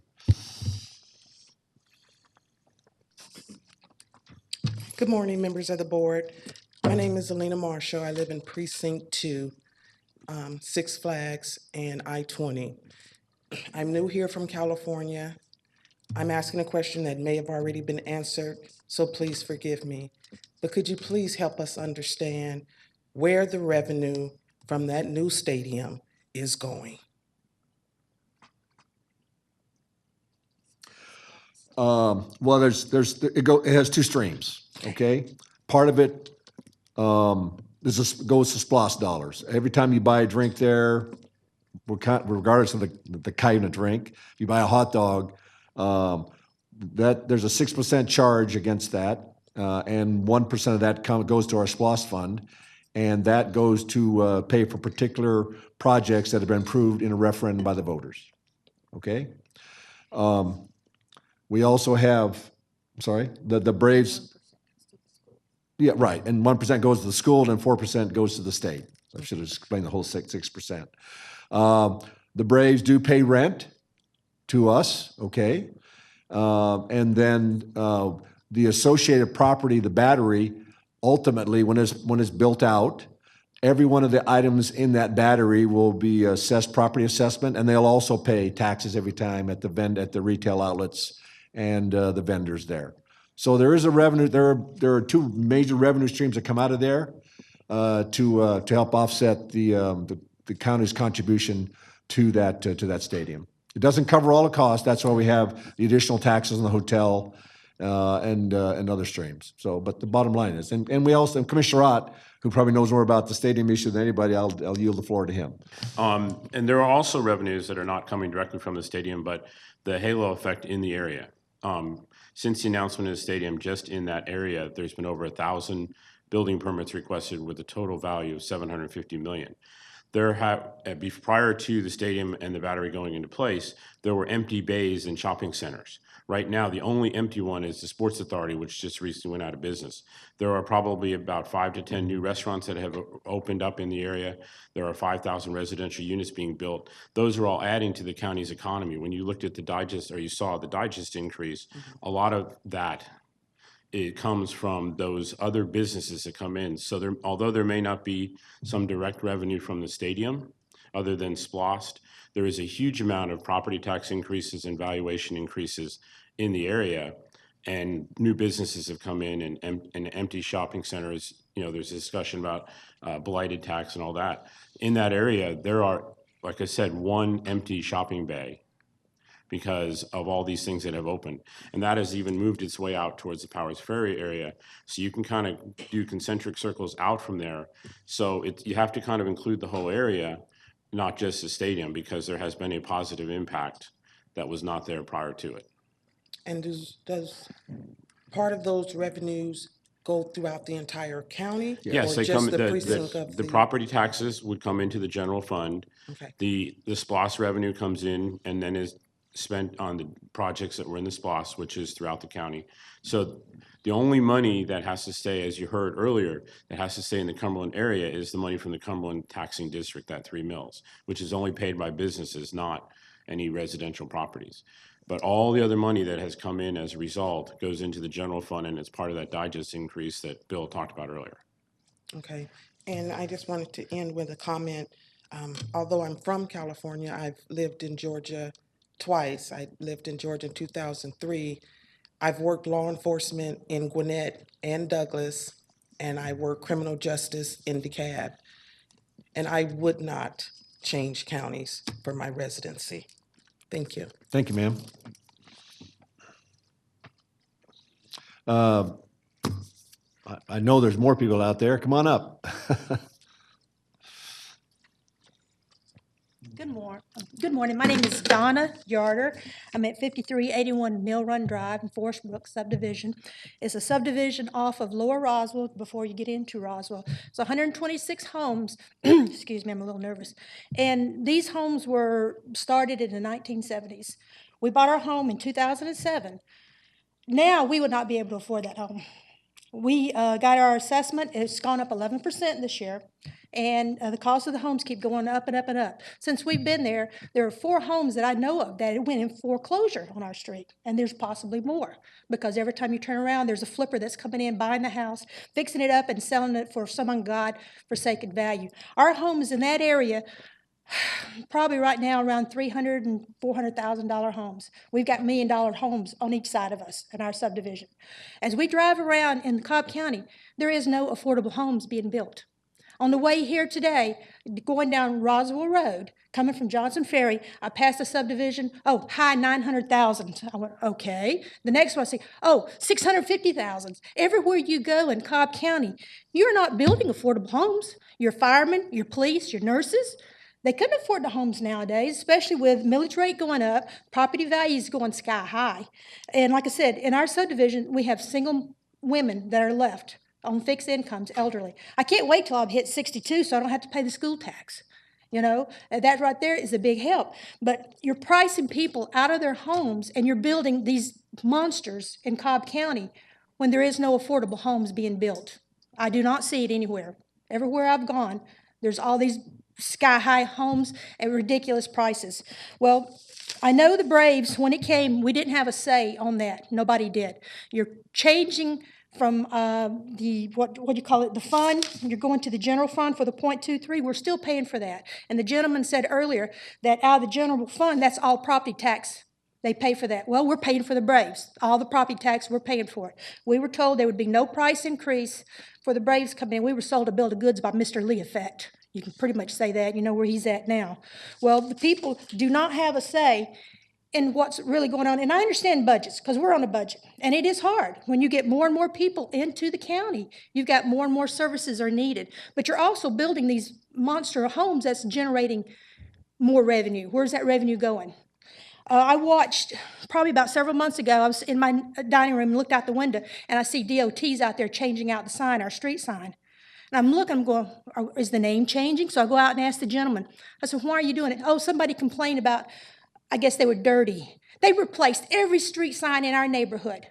I said, this is ridiculous. I went to our Board of Commissioners, our Homeowners Association. I said, why are they replacing the signs? Well, somebody had a complaint about one of them being dirty. You don't go and just replace, that's a cost right there. And I thought that was ridiculous. And I couldn't believe it. Ma'am, I know sorry, my your time's time's almost up. up, but you can see where we're coming. We're on fixed incomes, and we just see everything going up, and there's no affordable homes for those firemen, policemen, and stuff like that. And that's got to be a consideration as well. Thank you for your time. Thank you.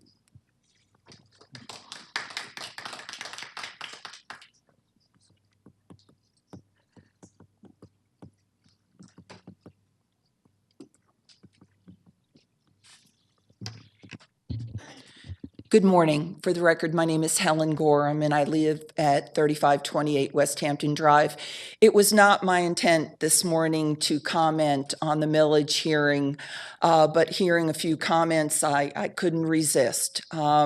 First of all, my name was brought up in reference to a reserve fund, the Economic Development Reserve Fund, and I just wanted to be on record that I would never consider using a one-time funding source to fund a repeating expense in the budget. So I needed to say that about clarification. Then I want to extend to you a hint or something that you may want to look at. Back in 2009 or 10, we had a Citizens Oversight Committee in the height of the recession that analyzed all of our departments. They were looking for low-hanging fruit. Okay, we were hurting. Property assessments really took a nosedive. Income revenue was down a lot. We had to look for ways to kind of pull things together and remain a top-notch county and provide services for the people. I recommend that you dust that document off and reread it and make certain that you look at the measures that this county took. And ultimately, there wasn't any low-hanging fruit. And as Commissioner Cupid had said, we cut to the bone back in 2010, 2009, 2010. There's the studies comments, and then you'll find the follow-up actions we took, which was to reduce benefits for our employees, encourage early retirements, reduce services. And I really think that not much has changed. I don't think we got fatter through the years, basically. So please, you talk about studies that sit on the shelf and collect dust.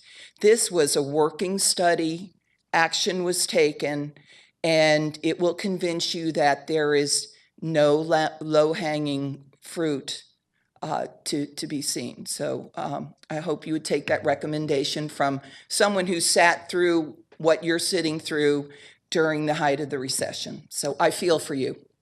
Commissioner, Thank you. I want you to know that yesterday I talked to Lori Dyke. We talked about the study because last week during my working vacation, I did read the study and I had the same observation as though there's some things there we could still be doing. So I can assure you there will be prompt action taken on your recommendation. Absolutely. And another thought that I had when I served on the board, I kind of compared us to a business with a product. And our product is service to the community. That's in service, which it's police protection, libraries, whatever else. And unfortunately, in our business, when our costs increase, we're not allowed to raise the cost of the product. Or if we even hint at raising the cost of the product, we end up getting basically filleted. So, you know, when that cost to make a loaf of bread rises and that bread company says, well, we have to raise the price of that loaf by 2 cents, it's accepted. When gasoline skyrocketed and the price of oil skyrocketed and we had to fill potholes, we weren't in a position where we could raise our cost of doing business. So again, I understand totally what you're saying. I feel for you. I hope that your discussions amongst yourselves will help you come to an enlightened decision that's going to be the best for all the members of our community. Thank you so much. Thanks for your comments, Commissioner.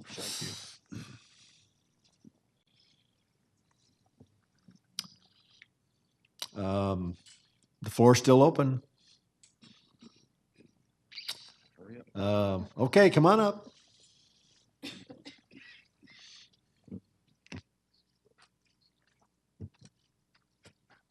My name is Judy Newsom. I live on Pathview Lane, and I meet a lot of your demographics. I am on a fixed income. That doesn't mean I'm against the future. I would appreciate any help that, you know, we can get. They do help us in one respect, that we don't pay the school taxes now, which I did pay for, you know, many years. But I just would like to say, just because somebody would like to be considered because they're older doesn't mean they're against the future either. I would like to go ahead. I mean, you know, I have children and grandchildren. The other thing I would like to say is there are ways to get money, and somebody mentioned them, one, but I'm an artist, and I went to Fulton to take an art course, and you better believe they charged me a lot more because I wasn't from Fulton. So I do the water aerobics, take advantage of that. I believe everybody's charged the same. There certainly is a way to get some more monies without funding other counties. That's all. Thank you for coming up this morning and your time and your comments. Okay, I believe that's the last speaker. So with that, I know, oh, yeah, oh, come on up. You've already spoken once, ma'am, but I'll get you during the break, okay? Oh, thank you. Yeah, no problem. I'm sorry? Absolutely. By the way, there is another opportunity for 5 minutes as one of the 12 speakers we allow. So if you wanted to sign up for that, that's also possible. Or I'll see you during the break, okay? It's your call. Yes, sir.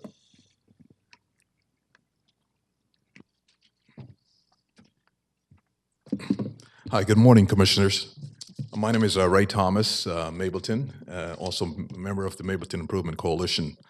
Quite frankly, I had no plans of speaking today. My initial thought walking in the room was to simply listen and learn about the budgeting processing of Cobb County. However, a couple of things were said that really have me mystified. And so I'd just like to just comment on those things. First of all, Chairman, you did an excellent job, I thought, in your presentation on the budget, and I appreciate that. Thank you. You mentioned that there were, I think, 10 major items that are not being funded because there's no money. And here's why I'm mystified. Because later on, as the debate unfolded, I hear that all these wonderful things that have emanated from the Braves, all of these startups, all of this revenue, all these wonderful things that are being developed economically. So then, if that is the case, and these revenues are coming into the county, why is it that we can't pay for 10 major items in the budget? That's the first thing. The second thing was even more confounding to me, and that is the entire budgetary process. I mean, basically what I heard is that we create a budget, we start spending money, the monies we spend are borrowed, and then we collect the revenues to reimburse the county and fund the programs. That just seems completely backwards to me. As a person in business, I don't think I've ever heard that before.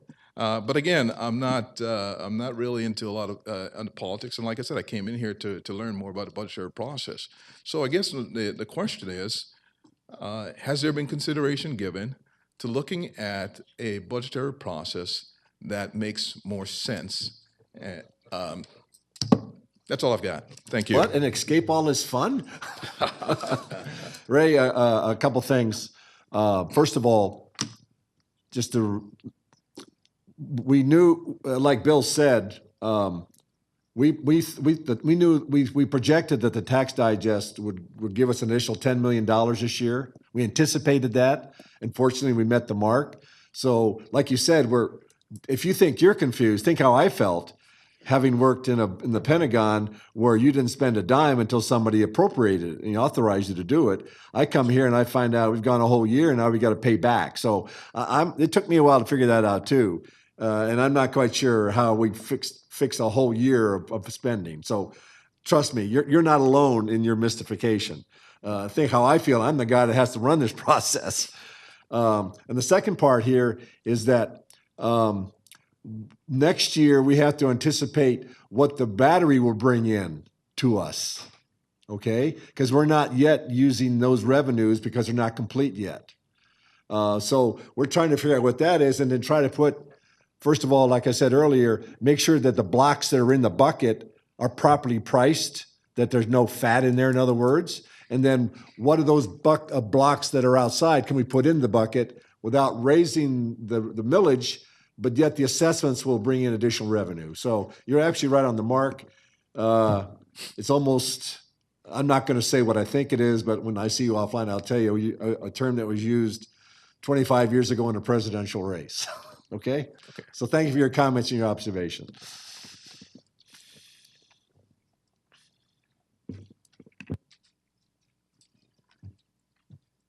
Hello, my name is Melissa O'Brien, and I live in West Cobb. I just wanted to thank you for your comments today, especially Commissioner Cupid and Chairman Boyce and Commissioner Weatherford, because I think that Cobb County is changing. I've had this discussion with Commissioner Weatherford. I think we're looking at the city of Cobb rather than Cobb County. Demographics are changing. We are no longer a bedroom community. We are essentially almost a city. And I see that change happening in the school district. I think many of you who know me know that I'm very passionate about Cobb County schools. I substitute teach.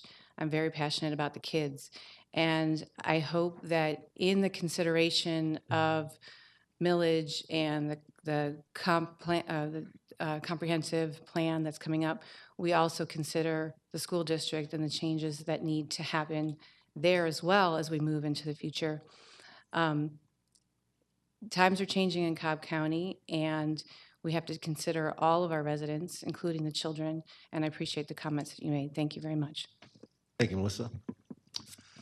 And with that, I will now call this second public hearing on the millage rate to a close. And we'll take a 10-minute recess.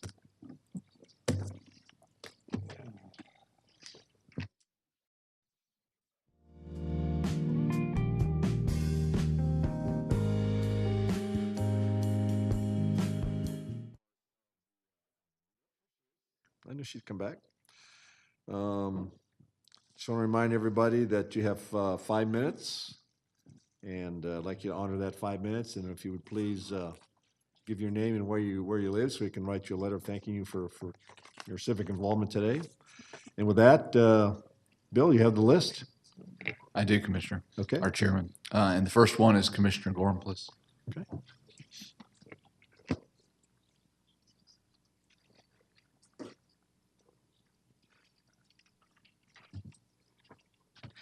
Good morning, Board, once again. For the record, my name is Helen Gorham, and I reside at 3528 West Hampton Drive. I believe this is the first time I've had the pleasure, other than during the millage rate, Chairman Boyce, to address the board with you at the helm. So this is maybe an unofficial first time. While I was in office, several of you sitting commissioners experienced the abuse of some of Cobb County's zoning categories, such as the infamous CS, or Conservation Subdivision, live, work, and play concept, abuse of the electric signage code, and the frenzy for corner 24-hour drugstore rezonings. Eventually, excessive rezoning requests and subsequent approvals of these zoning categories turned out to have a negative effect on our community. Corrective measures were then required by the board and staff. An example presently is the moratorium on the abused open space zoning concept.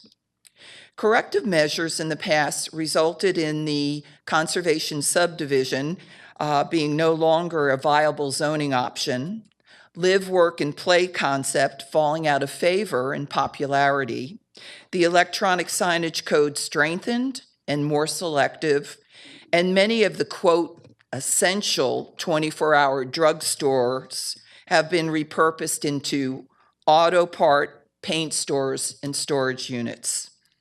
I see a similar disturbing trend with the residential senior living category, or RSL.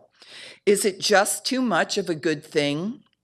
The American Heritage Idiom Dictionary expounds on the Shakespearean quote by stating, quote, "Too much of a beneficial or useful thing or activity can be harmful or excessive."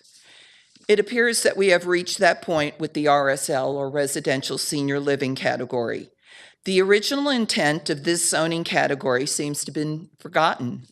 What began as an affordable condo housing product in activity centers so that seniors could walk to shops, restaurants, and parks has morphed into medium-density, expensive cluster homes allowed anywhere, requiring seniors to drive for all services. Sometimes these approvals don't even require easy living standards. It is time to rethink this approach to the senior housing issue. Z45 is an August rezoning request for an RSL. The request is for an RSL on the corner of Bob Cox Road and Burnt Hickory Road. These are two-lane, tree-lined country roads. There is no sidewalk on Burnt Hickory and little at the southern end of Bob Cox. Most home sites in this area are of the LDR or VLDR category. This request is positioning itself to be the poster child for the abusive use of this zoning category. As hard as we try for Cobb County to be all things to all people, we must also take into consideration the realities of the present. Approximately 10 years ago, the Atlanta Regional Commission asked Cobb County to jump into action for senior housing. In trying to do good, we are now negatively affecting our semi-rural single-family neighborhoods and the economic viability of the Cobb County School District. Is Cobb's present approach to senior living too much of a good thing? Hopefully, the Board of Commissioners will thoughtfully re-examine this zoning category. Thank you so much. Melissa O'Brien.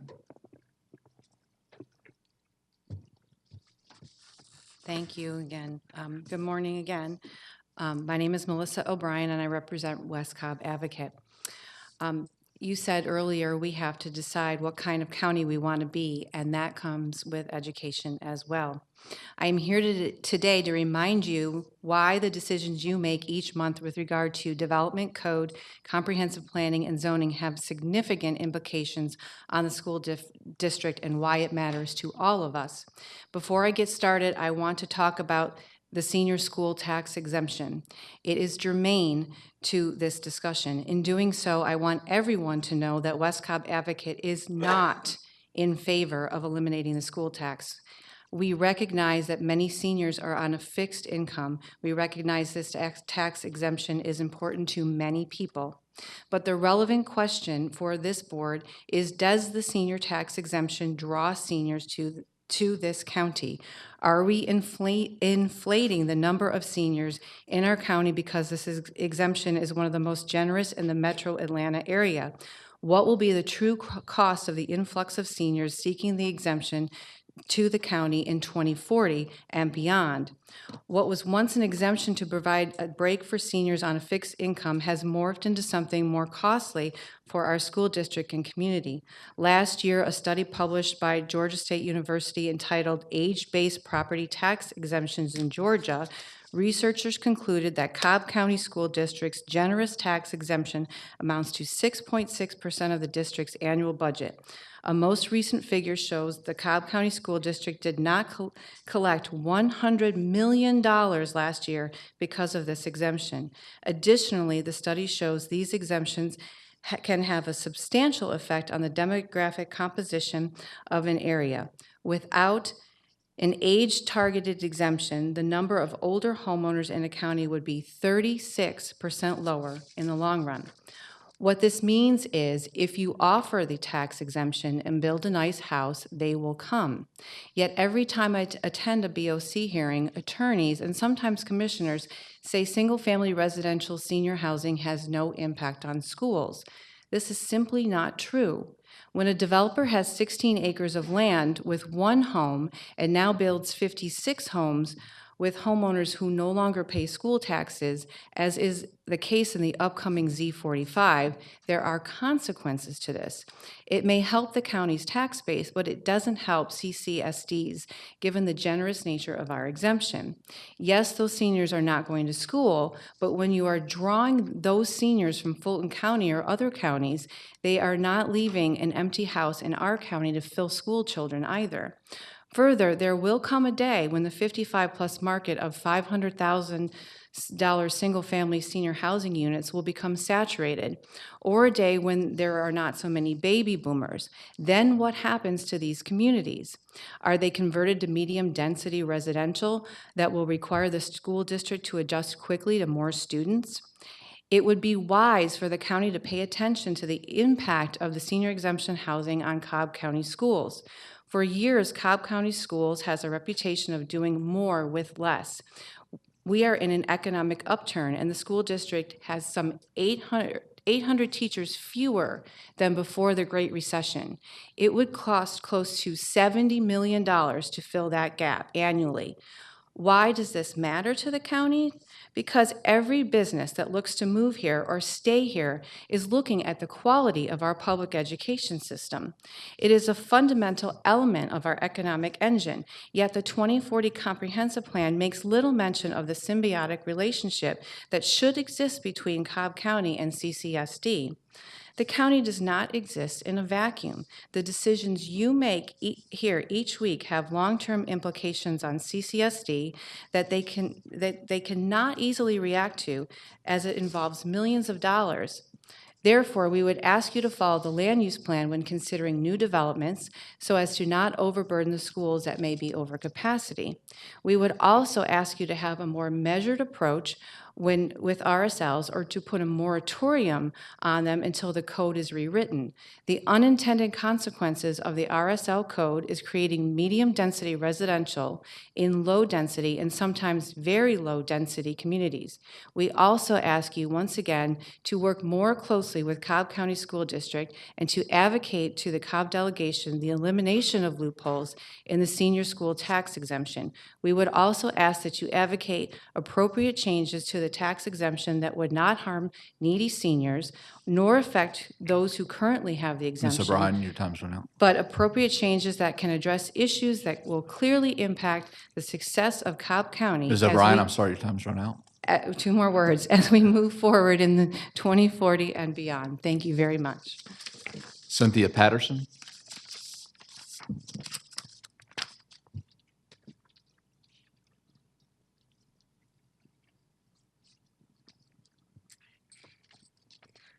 Good morning, Commissioners. Melissa, don't leave. I need to talk to you about your last comments, okay? And get some specifics, thanks. Sorry about that, Cynthia. Good morning, Commissioners. My name is Cynthia Patterson, and I live in East Cobb. Our neighbors to the north are proactively planning to make green space their legacy. Alpharetta and Milton voters and elected officials know abundant green space increases home values and makes their communities better places to live. Alpharetta voters passed a $52 million bond in May 2016, which includes $5.5 million for parkland acquisition and $6.5 million for a greenway extension to Forsyth County. In November 2016, Milton voters approved a bond for up to $25 million to acquire conservation land. The Georgia Conservancy newsletter reports, quote, "In Milton, the conservation land, wildlife habitat, natural area, and trail bond will protect water quality in local rivers and streams, provide recreational trails for walking, biking, and horseback riding, protect natural areas for wildlife habitat, preserve agricultural land, and create and improve parks. These measures were publicly supported by a partnership of the Georgia Conservancy, the Trust for Public Land, Land Trust Alliance, and the Nature Conservancy of Georgia," end quote. As reported in the Atlanta Journal-Constitution, Milton is partnering with the Georgia Conservancy to acquire land to preserve natural areas. I quote from the June 29th AJC article. The City Council approved a $78,750 contract with Georgia Conservancy to provide services including education, visioning, goal setting, and implementation and acquisition strategies, according to a memo to the Council by Conservation Project Manager Kathleen Johnson.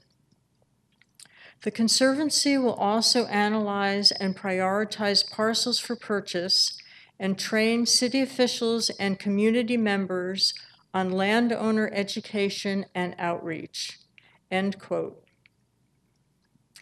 Cobb County can stretch our green space dollars too. Partnering with the Trust for Public Land and the Georgia Conservancy leverages the advantages of working with a nonprofit and negotiates deals that benefit landowners with reduced taxes when they sell their land to the county. And best of all, increases the precious green space in Cobb County. Thank you. Randy Hill.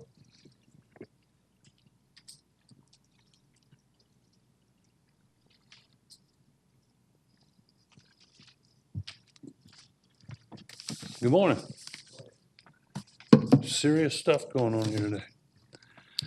All right, my name is Clinton. I go by Randy Hill. I live in 4005 Brantley Drive in Austell. And I'm here to talk about the covered bridge renovation that's about to come up starting here at the end of the month. By a quick show of hands, I'd like to know how many of you Board of Commissioners ever used the covered bridge over there on Concord Road? Great, okay, great. 10 times a week, morning and evening, Monday through Friday, the traffic takes an unnecessarily long time to get through the covered bridge. I don't know if any one of you knows what the rule is for going through the covered bridge, but I'd like to come back to that in just a second. I called Suncoast Water Restoration Waterproofing about this issue, about what they're about to do, and I want to get the signage changed over there and the rules of the road posted so that people will know how to use that covered bridge. I've spoken with James Hudgens at the Cobb DOT. He's been very responsive. I sent him an email. He forwarded that to other people, and he got a response back from a lady who's a traffic engineer in Cobb DOT with sign recommendations that we don't want. He got a response from a guy talking about what he thought the rule of the covered bridges is, and he's wrong. And got a response from a lieutenant in the police department who said basically, we'll enforce whatever y'all tell us to enforce. So to address this, the specifics of these issues in the here and now would not be practical. So I'm here to arrange a meeting with someone to go forward on these issues. And again, the scope of what I'm here to accomplish is the signage at the covered bridge. And then there's a small, if y'all been there, there's another small one-lane bridge about a half mile from there. And the signage needs to be posted there so that people will know the rule of the road. So I'm almost done.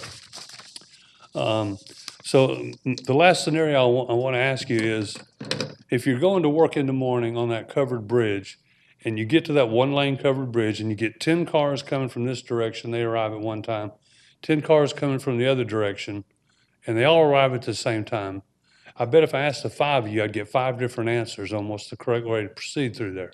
Does anybody want to think they know and want to volunteer what the correct answer is? One car at a time? Wrong. You're the kind that drives me crazy, and I would say that with all due respect. Well, you try to go through that thing one car at a time, take you ever. That's the new rule now. No, it can't be. It can't be. Did you? Huh? See, nobody knows this rule. Yeah, everybody goes on one side, then everybody goes on the other side. That's the law, and it's codified, and it was written, it was mentioned in an MDJ article a couple of years. Huh? But it just, if you ever use it at rush hour, especially going home from work, that's when this thing really rubs you, because you got people going, like y'all want to do. You want to be fair. You want to go a couple of cars and let the other car. But that's a long one-lane tunnel. It takes forever to do that. The law is, and nobody knows this, just like y'all don't know it, and I didn't mean any disrespect. But you get there and you come down and you see people sitting over there, and you don't want to be rude, so you stop, and that's just inefficient. Everybody goes, then everybody goes. And I'm here, I'm the Covered Bridge Crusader, and I'm here to make sure that the signage gets done. I mean, y'all got a scope of work out there. You're gonna spend like, what, $900,000, $800,000 on this thing? We certainly got money to put the right signage in there so that people like me that use it on a consistent basis can finally see that thing get used efficiently the way it should. All right, I'm happy to interject a little levity into the serious conversation here today, but I do. My next step is I want to meet with somebody. Linda, you're my commissioner, and I want to go forward and get involved in this and not be a gadfly, but I mean, this will benefit a lot of people who, I'm disabled, I got a heart problem, so that's why I can be here today. But those people that use that bridge every day, they don't ever come over here, and they just have to put up with it every day, and I'm here to try and help solve a problem.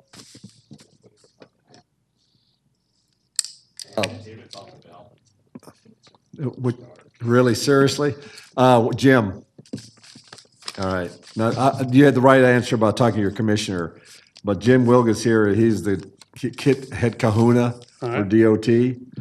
All right. And Bianca is the admin assistant for, oh, your intern's here too, all right. Now, does this rule apply to covered wagons too, or just to cars? I'm just curious here. That's what it was put It on. has to be that old of a rule. You trying to make me sound old? It has to be that old of a rule. I mean, really, seriously. I don't know. But I'm sure you're right. You know, I learned how to drive back in the 70s, and I learned the rule back then, but I found over the years, most people don't know that rule. Well, we will work with Jim here, all right, and your commissioner. Most people don't have covered bridge. And like I said, I think it speaks a lot for the people in Cobb County that they go one at a time, but maybe they want to have that new rule changed, but we'll leave it alone. We'll leave it alone, all right? You mean well. I know you mean well. I get that, okay. So work with Jim here, and we'll see what we can do for you. All right, great. Thanks for your time this morning. Mr. Berkebine?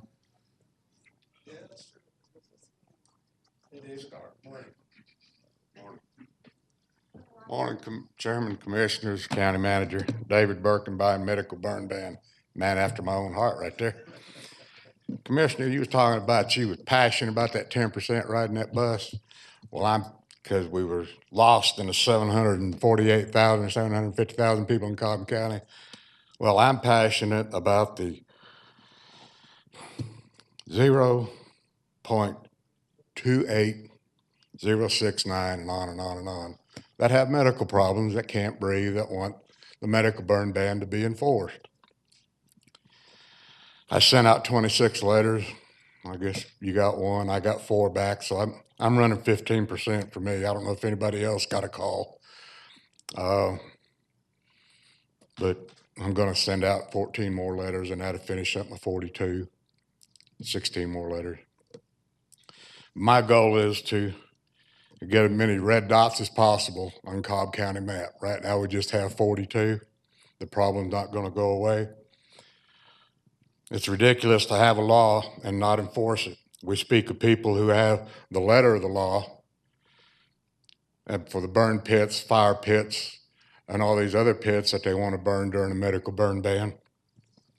But what do the people that have the medical burn ban have? I reiterated over and over and mentioned in the law and the guidelines many times where the fire chief can put it out, where the fire chief can restrict it, where the fire chief, it goes on and on, but nothing gets put out because they walk out and they say, oh, they're legal. It can't be, how can it be legal in a ban?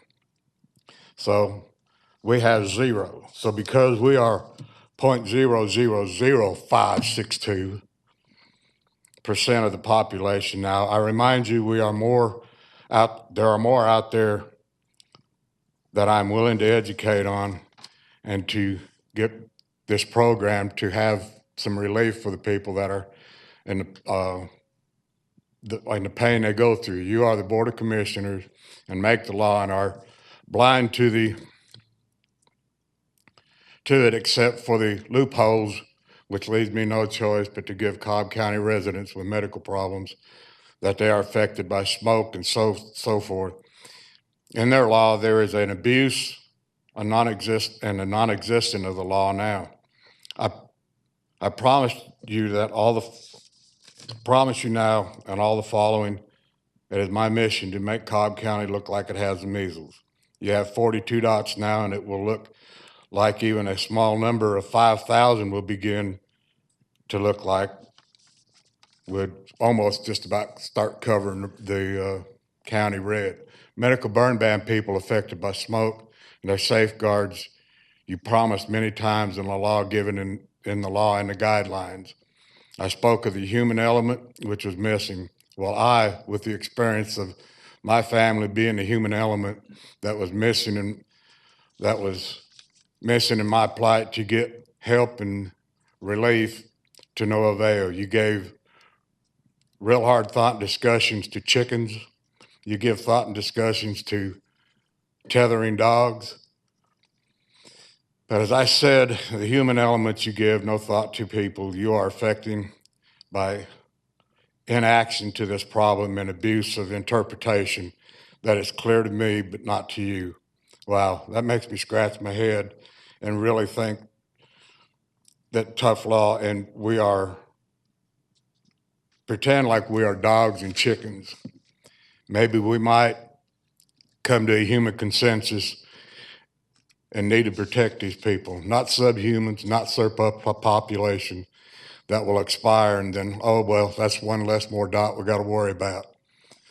The medical burn ban has been beaten down for 12 years, and the people that have medical burn ban have been beaten down by their neighbors, by Board of Commissioners, by the fire department, by the fire marshal, public safety, community development, and county attorney, but all this falls back on the Board of Commissioners for inaction of the problem. Guess you should say I'm an advocate for all the people, for fair treatment and consideration of the law that you granted them, which they're not getting. And we've got to help these people, because out of 149,000 people, there's 149,000 people that have COPD, breathing problems. Thanks, David. Randy and Destiny. Could I have you up here for a second, please?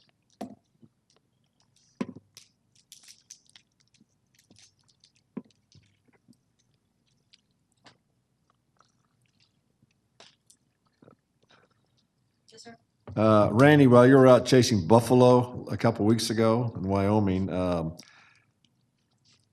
the medical burn ban, it's 1,000 feet, period.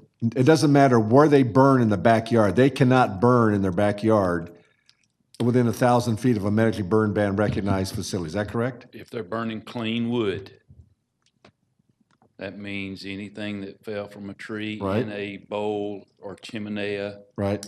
And where we run into issues is people that do burn things that are not allowed. Right. In a medical burn ban. Right. And we try our very best to put those out when they're not meeting the burn ban requirements. And I think what Mr. Birkenbein, one of his biggest issues, I think, is the wording. I think in his mind, a ban means ban, and there should be no burning. Right.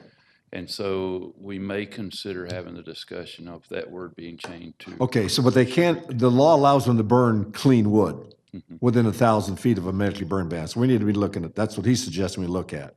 Okay? Now, Destiny, when, let's say David calls 911 saying there's somebody burning illegal in the backyard. Is there a list of these 42 people that 911 has? We actually have that list in the fire department. So, but they have to get to you through 911. They have to apply for a medical burn ban permit, if you will. Right. And then we keep that on record. So the average citizen, if they call in a burn during the no burn season, they may or may not know if that person's in a medical burn ban or not. Okay, but my issue is for the 42 people in Cobb County that have an authorized certified medical burn ban, do they all know what number to call, David? Yeah, they call 911. know what number to call, but I don't want a total burn ban. I want them to go back to where the state. I understand that, but my first issue right now is if you call in a violation, does that violation go to Randy or does it go to Destiny? To 911 or to the fire department? Oh, that's my issue. So I think perhaps, Chairman, if we can just work with the fire department, we can get that list. Yeah, I think that's the first thing is that we get literally thousands of calls during the day. And like I said, I've done ride-alongs, so I realize how dispatch works. But I think that if we had a list of the 42 people at 911, all right, and that would heighten the issue that these are people who think that there's a violation going on. They might speed up the reaction. That in fact, if they are violating the burn ban, they would get there in a more timely fashion. That's what I'm trying to do right now, address that, okay? Rather than calling Randy, then when he has to find time to get out to talk to this because you have other requirements, whereas a 911 would go right to the policeman, right? And they would address that that violation? No. Law enforcement's not going to. No, law enforcement does not enforce that. Fire department does. But it's a Cobb County code, right? Sure it is, but it's. Does it say in parentheses? There's a lot of codes that the fire department enforces that law enforcement doesn't enforce. So how does 911 deal with the burn ban? They dispatch the closest unit to the residence of the complaint. A fire department. Yes. And they have the same response time that if you called and you got a police officer. Prioritized based on other Yeah, calls that might be we typically will go lights and siren, but obviously. No, I'm not looking for lights. I'm just siren that you get to the burn site in time to address David's issue. There might be an illegal burn going on there. Sure. Okay. Well, I still think that we need to have that list of people to Destinies, to 911. If you give. Just for clarification, we cannot flag the residents, but we can put it in our shared resource. Sure, right, exactly, right. So if we could, that's at least one small step, Dave. If we could do that for us. All right, come up with that. And then the other issue about the clean wood, that's going to have to be a code adjustment. And you're going to have to, go to the process to do that through the board here to see if we can support that. Okay? As long as we can do the wording and All right, but. get the medical burn ban. All right. But you know the process, and you've seen that we did the tethering, we've done other things here in a timely fashion. Maybe that's the route you need to take here to make the burn ban more restrictive. I'm not making myself totally clear. Okay, all right, all right. If there's any questions, just ask me and I'll try to. All right. So if I understand him correctly, what he would like to see is a total burn ban. That's what he'd like to see. In those medical burn ban areas. Within 1,000 feet, regardless of the nature, but that would have to get to the board. But again, as I tell people, If you don't ask, the answer is always no. So. Excuse David. me, I have a question for the Sure. chief. Just a point of clarification. Is there ever an instance where a resident is able to burn anything other than clean wood? Yes, meaning leaves. Leaves are not considered clean wood. Okay, or a clean When- product? Yeah, when we, in other words, we don't, obviously can't allow any garbage, household garbage being burned. That's out.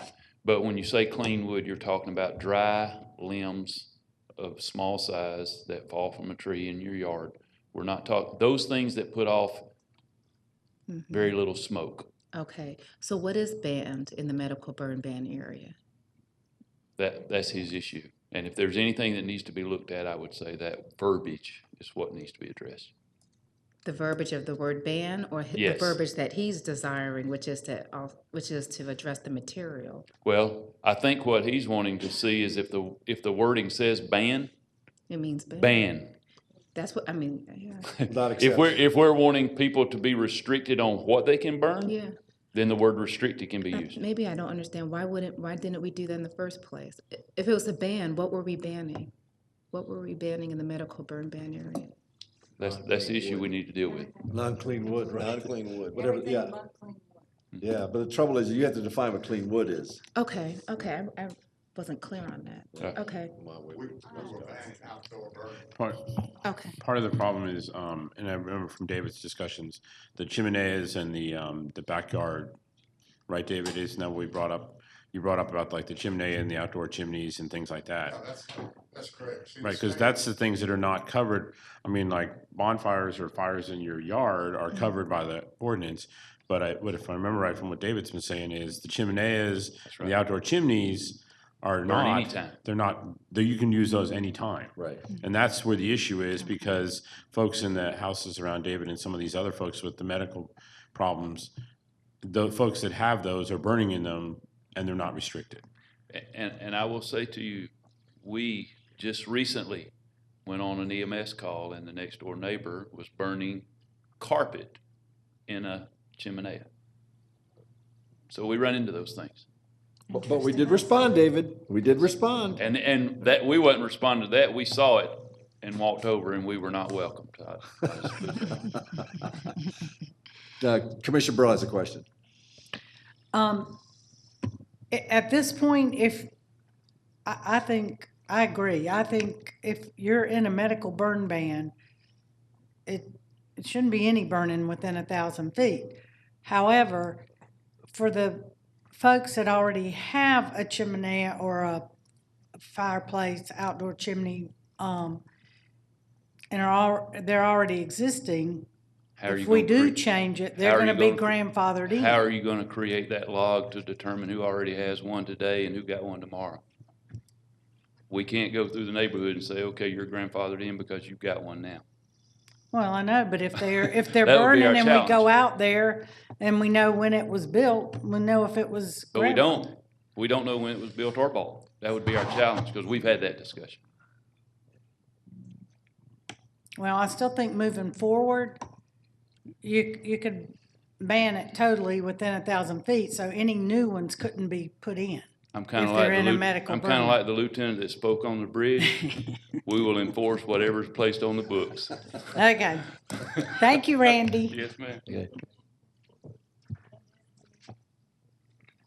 Eileen Marshall.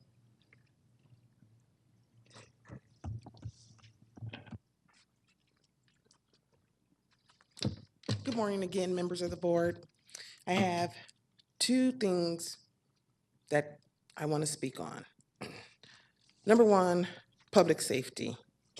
I'm very passionate about public safety and the criminal justice system.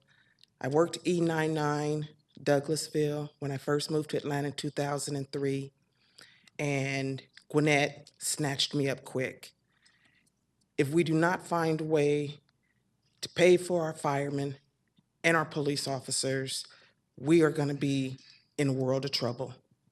Our criminal justice courtrooms will start to look like DeKalb and Fulton. I have a great relationship with my Precinct 2 commander, Major Van Houser, Captain Hamilton, Lieutenant Parrott. But if we don't figure out a way to increase their pay and their benefits, Cobb County is going to be in a world of trouble. Everyone speaks of moving to the future. Cobb County's growing. The more people you grow, the bigger our population gets. If our law enforcement does not grow equally as fast, Cobb County is going to be in a world of trouble. South Fulton County crime has taken over Austell. I-20, Six Flags Parkway, Mableton Parkway, crime coming from MLK down. We have to find a way to increase the pay and benefits of our law enforcement. I know how fast outside agencies will pick and take your people because I did it as soon as Gwinnett called me. My second concern, transportation. Moving towards the future, Cobb County population is going to continue to grow because Cobb County is seen as a prestigious county. They talk about us. I work in DeKalb, but I live in Cobb. Everyone sees Cobb County as a very well put together, well organized machine. If Cobb County does not get some rail transportation to move with the growth of population, we're going to be in a lot of trouble. I don't know how long Cobb and Gwinnett think that they can survive without a rail system, but planning for the future, looking for the future, Cobb County has got to bring in some type of rail transportation. Eliminating bus service in Cobb County would be disastrous. You need the bus to get to the train. It already does not have a very lucrative schedule for timing or location. So let's work on seeing where our buses are needed the most, extend the hours for people who do not work Monday through Friday, 9 to 5, and we have to offer more services to get our community, get our citizens to the train, since the train won't come into Cobb County. I stand corrected. There's not a system for the train to run into Cobb County. We have to provide our citizens with the bus services to get them to the train, which means evaluating where bus services are needed the most and the times that are most used by citizens of Cobb County.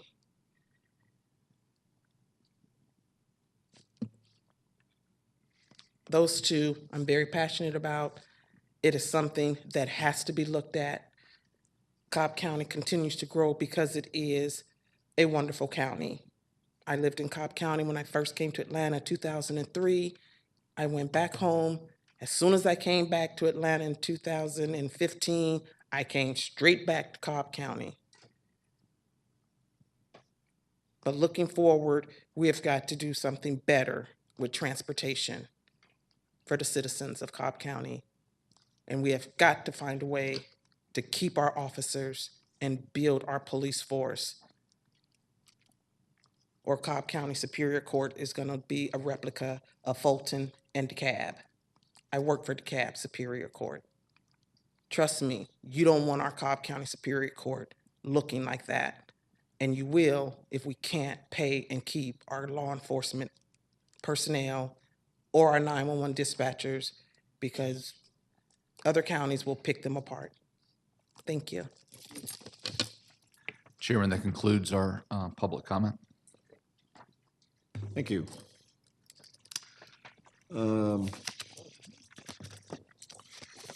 Going to tab 5, I believe, right? Yes, sir. Okay, tab 5, which is a consent agenda. And just want everybody to take a look at what's on the consent agenda here.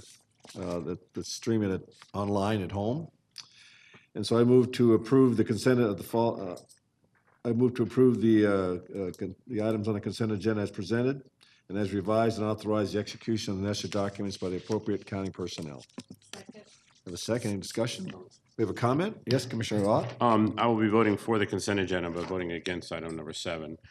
You've talked about your blocks all day, and I think that, and I know you and I talked about this yesterday, it may be able to be done faster by a consultant, but we talked about all these studies, and I just don't think we can afford it versus the other things. So I'll be yes on consent, no on 7.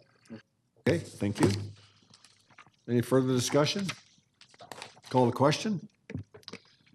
And it passes 5-0 with Commissioner Ott voting no on item number 7. All right. We're on to tab 6 now, and I believe we have Jim Ogus presenting us the various projects. Yes, sir. Thank you. Good morning, Chairman, Commissioners, Mr. County Manager. We've got 8 items this morning. Our first item is to approve a revocable license agreement with the State Properties Commission for roadway improvements on state property on Beach Road, West Side Drive. Beach Road, West Side Drive is an approved project in the roadway improvements component of the 2016 SPLOST Transportation Improvement Program. Improvements on West Side Drive will require the use of premises owned by the state of Georgia, which is presently under the custody of the Technical College System of Georgia, Chattahoochee Technical College. Therefore, the state of Georgia requires the county to enter into a revocable license agreement prior to utilization of their property for roadway improvements on Beach Road and West Side Drive. The license fee in the amount of $650 is also required. We request the Board of Commissioners approve a revocable license agreement with the State Properties Commission for roadway improvements on state property on Beach Road, West Side Drive, authorize payment of a license fee in an amount of not to exceed $650. Commissioner Burrow? Motion to approve. Have a second, any discussion? Call the question. One comment. Sure. I did speak with President Ron Newcomb of Chattahoochee Tech, and he saw the map with the entrance that they were requesting, and he agreed, and it's what they were asking for. Okay. So it is included in this. Okay. I just wanted to point that out. Great, thank you. And it passes 5-0. Thank you, sir. Item number 2 is to approve project number X 2224 to the 2016 countywide unit price contract with Accelera Construction LLC for drainage system improvements on Sturbridge Crescent. Drainage system improvements is an approved component in the 2016 SPLOST Transportation Improvement Program. We request the Board of Commissioners approve project number X 2224 to the 2016 countywide unit price contract with Accelera Construction LLC in an amount not to exceed $18,210.05 for drainage system improvements on Sturbridge Crescent. Commissioner Ott. Motion to approve. Second. Have a second, any discussion? Call the question. Passes 5-0. Thank you, sir. Item number 3 is to approve project number X 2207 to the 2016 countywide unit price contract with Accelera Construction LLC for drainage system improvements on Pembridge Way. Drainage system improvements is an approved component of the 2016 SPLOST Transportation Improvement Program. We request the Board of Commissioners approve project number X 2207 to the 2016 countywide unit price contract with Accelera Construction LLC in an amount not to exceed $16,063.46 for drainage system improvements on Pembridge Way. Commissioner Weatherford. Motion to approve is presented. Second. A second, any discussion? Call the question. Passes 5-0. Thank you, sir. Item number 4 is to approve a contract with D&H Construction Company for storm drainage improvements on Cumberland Parkway drainage. Drainage system improvements is an approved component in the 2016 SPLOST Transportation Improvement Program. The low bid of $679,485.25 from D&H Construction Company, Inc. was reviewed and found to be reasonable and responsive. The completion date for this project is 200 consecutive calendar days from the issuance of notice to proceed. We request the Board of Commissioners approve a contract with D&H Construction Company, Inc. in an amount not to exceed $679,485.25 for storm drainage improvements on Cumberland Parkway drainage. Commissioner Ott. Thank you, Mr. Chairman. Just a word about this. This is, when we last had a problem with this was about a year ago, right, Jim? Year and a half, maybe? The last real problem was a year and a half. It was at Christmas, sir. Right, Christmas. We almost flooded out all the antennas for CNN, or no, the Weather Channel. Weather Channel. That'd been ironic. Yeah, it was, and a shout out, and we talked about it back when it happened, but Jim and his folks averted that from happening. And like I said, it was actually Christmas Day, wasn't it? It was Yes, sir. around, yes. Oh, Christmas Eve, I think it was. Christmas Eve, they kept the water from rising, so motion to approve. Second. We have a second, any discussion? Call the question. Passes 5-0. Thank you, sir. Item number 5 is to approve a construction agreement with CSX Transportation, Inc. for railroad coordination during the construction of the Cumberland Parkway drainage. Drainage system improvements is an approved component in the 2016 SPOS Transportation Improvement Program. The project will require the construction coordination with CSX as part of the project exists within CSX right-of-way. The cost for the coordination will be in an amount not to exceed $8,800. We request the Board of Commissioners approve a construction agreement with CSX Transportation, Inc. in an amount not to exceed $8,800 for railroad coordination during the construction of the Cumberland Parkway drainage. Commissioner Ott, Motion to approve. Second. any discussion? Call the question. Passes 5-0. Thank you, sir. Item number 6 is to approve change order number 1 to the resurfacing contract 2016-1 countywide major thoroughfares local maintenance and improvement grant with Baldwin Paving Company for resurfacing of county-maintained streets. Resurfacing is an approved component in the 2011 SPLOST Transportation Improvement Program. Construction is complete and all recommended streets included in the contract have been resurfaced. Due to variations between the original and final plan quantities, funding remains available in the contract. Therefore, the department recommends resurfacing an additional street. Change order number 1 to the resurfacing contract 2016-1 with Baldwin, a no-cost change, is requested for resurfacing a segment of Sandy Plains Road from Ebenezer Road to Shallowford Road for a total length of 1.8 miles. We request the Board of Commissioners approve change order number 1 to the resurfacing contract 2016-1 countywide major thoroughfares local maintenance improvement grant with Baldwin Paving Company, Inc., a no-cost change for the resurfacing of a segment of Sandy Plains Road, and approve a no-cost contract time extension through December 31st, 2017. Commissioner Ott. Thank you, Mr. Chairman. Just a little bit of explanation about this since there were some questions at the commission work session yesterday. The reason this is no cost is because there was still money left over, which if the board was not adding roads to this item and the next item, we would have an agenda item that would show a deductive amount as we've done in the past.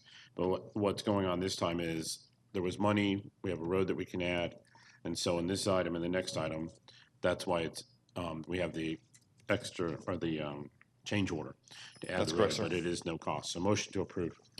Second. You have a second, any discussion? Call the question. Passes 5-0. Thank you, sir. Item number 7 is to approve change order number 1 to the resurfacing contract 2017-1 countywide major thoroughfares local maintenance and improvement grant with Baldwin Paving Company, Inc. for the resurfacing of county-maintained streets. Resurfacing is an approved component in the 2016 SPLOST Transportation Improvement Program. Construction of the Cobb County Marietta Water Authority Southwest Connector 54-inch water main project is nearing completion. The project is located near Lower Roswell Road resurfacing project currently underway. Therefore, the department recommends resurfacing an additional segment of Lower Roswell Road that lies within the CCMWA project limits. This segment was included in the existing memorandum of agreement, but was not included in the original resurfacing contract 2017-1 list of streets. We request the Board of Commissioners approve change order number 1 to the resurfacing contract 2017-1 countywide major thoroughfares local maintenance improvement grant with Baldwin Paving Company, a no-cost change for the resurfacing of an additional segment of Lower Roswell Road. Commissioner Ott. I was just going to mention some of this in Commissioner comments, but I'll do it here. This is not being completely paid for by the county. This is a joint project with the Cobb Marietta Water Authority. And for the folks that have been going through the pipeline project, the road, when it's finished, is a huge improvement. So motion to approve. Second. Any discussion? Call the question. Passes 5-0. Thank you, sir. Our final item is to approve a consultant services agreement with Gresham Smith and Partners for engineering design of Willio Road over Willio Creek. Willio Road over Willio Creek is an approved bridge replacement project in the 2016 SPLOST Transportation Improvement Program. This is a joint project with the City of Roswell. We request the Board of Commissioners approve a consultant agreement with Gresham Smith and Partners in an amount not to exceed $483,359 for engineering design of Willio Road over Willio Creek. Mr. Chairman, just, I know you've been asking questions about trails and connectivity and all that. One of the side benefits of this bridge is the bridge is actually going to be designed to connect the multi-use trail that's on Lower Roswell with the trails that are on Azalea Drive. So this project's been out there for a little while, but so to your point about connecting the trails, Right. this really kind of does a huge connection between Lower Roswell Road and then all the trail network that Roswell has. Yeah, that's a terrific analysis, both of So, them. motion to approve. Second. Any discussion? Call the question. Passes 5-0. Thank you, sir. Thanks, Jim. All right, we have tab 7 now, and Jimmy. Good morning, Mr. Chairman, Commissioners, Mr. Manager. Our item this morning is for the board to approve a contract with All-Star Lighting and Electrical Services for the replacement of athletic field lighting on 3 fields at Powder Springs Park under the 2011 Parks Splosh program. The lighting fixtures and related electrical services on these 3 fields are original to the fields when they were originally constructed. This project will not only replace the fixtures, but will also replace all the contactors, breakers, panels, and timers. Therefore, we're asking the Board of Commissioners to approve a contract with All-Star Lighting and Electrical Services in an amount not to exceed $62,980.35 to replace sports lighting fixtures and related equipment on 3 fields at Powder Springs Park under the 2011 SPLOST program. Commissioner Cupid? So moved. Second. A second, any discussion? Call the question.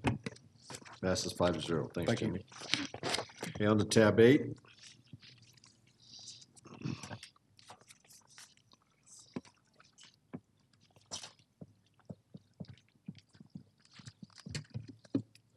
Good morning, Mr. Chairman, Commissioners, County Manager, Property Manager. There's one item, and it's for the carpet and floor tile replacement at the Department of Transportation Administration Facility.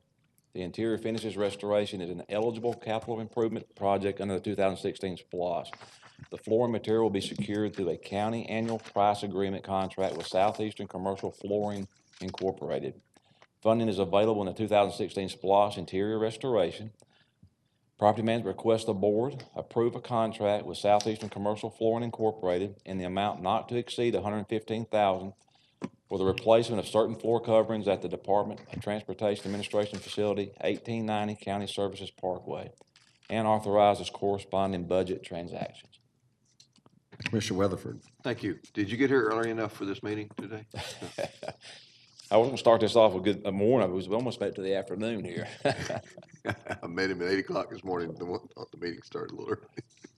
Motion to approve it presented, Director. Second. We have a second, any discussion? Call the question. Passes 5-0. Thank you. And again, to remind everybody, item 2 is pulled. So on to tab 9.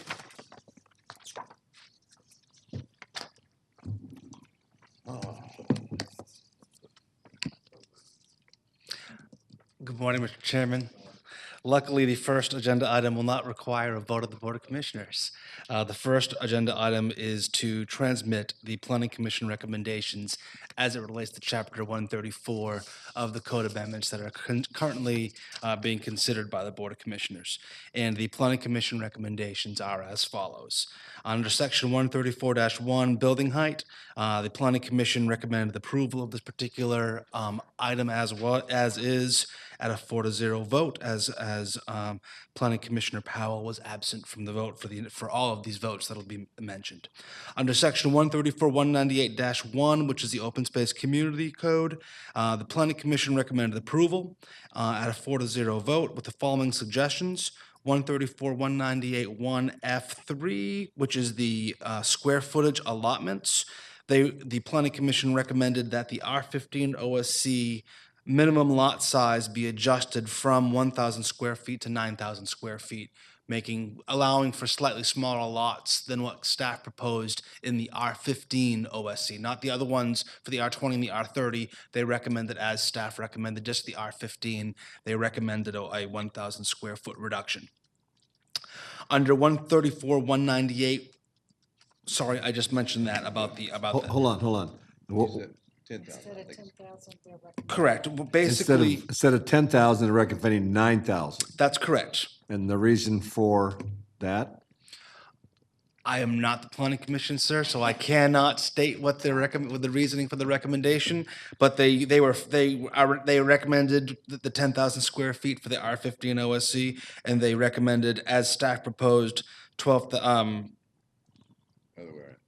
15,000 square feet for the R30 OSC and the 12,500 for the R20 OSC, as staff had proposed. Okay. There were 3 clerk's notes as it related to the open space community code that they thought the board should consider. They are recommending that a straight plan for all OSCs of the underlying zoning district be incorporated. They recommend that you define the net buildable area so that OSCs and straight zonings, the net building calculations are the same as it relates to the density threshold that could be generated from a piece of land. Straight zoning?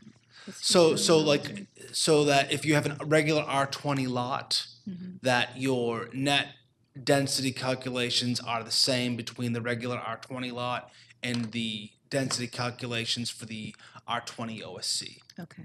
So there's no distinction between them. And then they recommended that the board consider revising the rear setback language against existing subdivisions to incorporate a buffer as well as the setback. And finally, under section 134-272, the gravel parking lot request, the planning commission recommended denial of that particular proposal 4-0.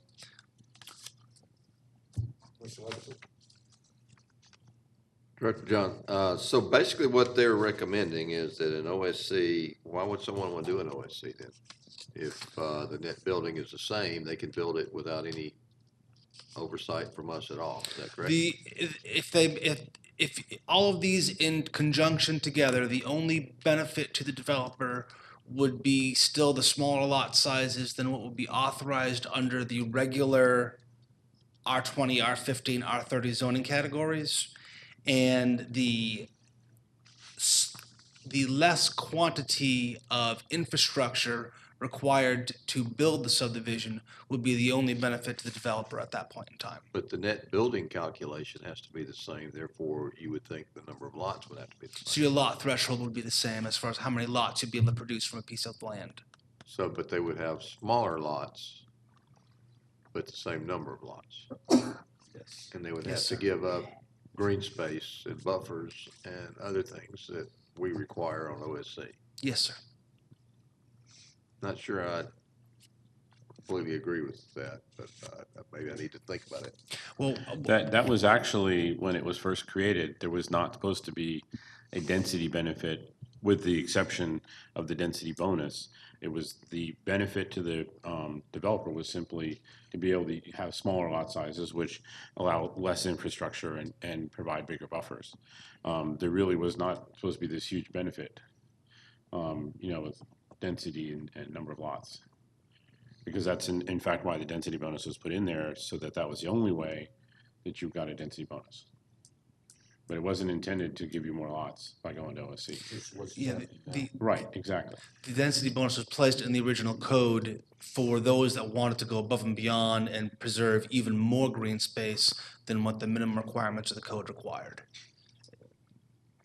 Well, I guess my concern, I understand what Commissioner Ott's saying, and I'm not sure I disagree, but what I'm saying is if they zone it, if it's zoned R20 or R30, and they say, why would I want to do that? I can build the same number of lots. Maybe I got the infrastructure costs built into the lot size.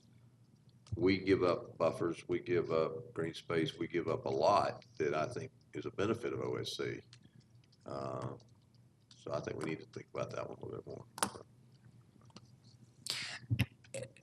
These were just recommendations by the Planning Commission. Obviously, I'll be meeting with each individual commissioner over the course of the week in order to incorporate your ideas and what you liked and didn't like about what you heard from the Planning Commission and public comment and your own ideas as we prepare the next revision document for these codes that are being considered by the board. So Dana, if they kept the current zoning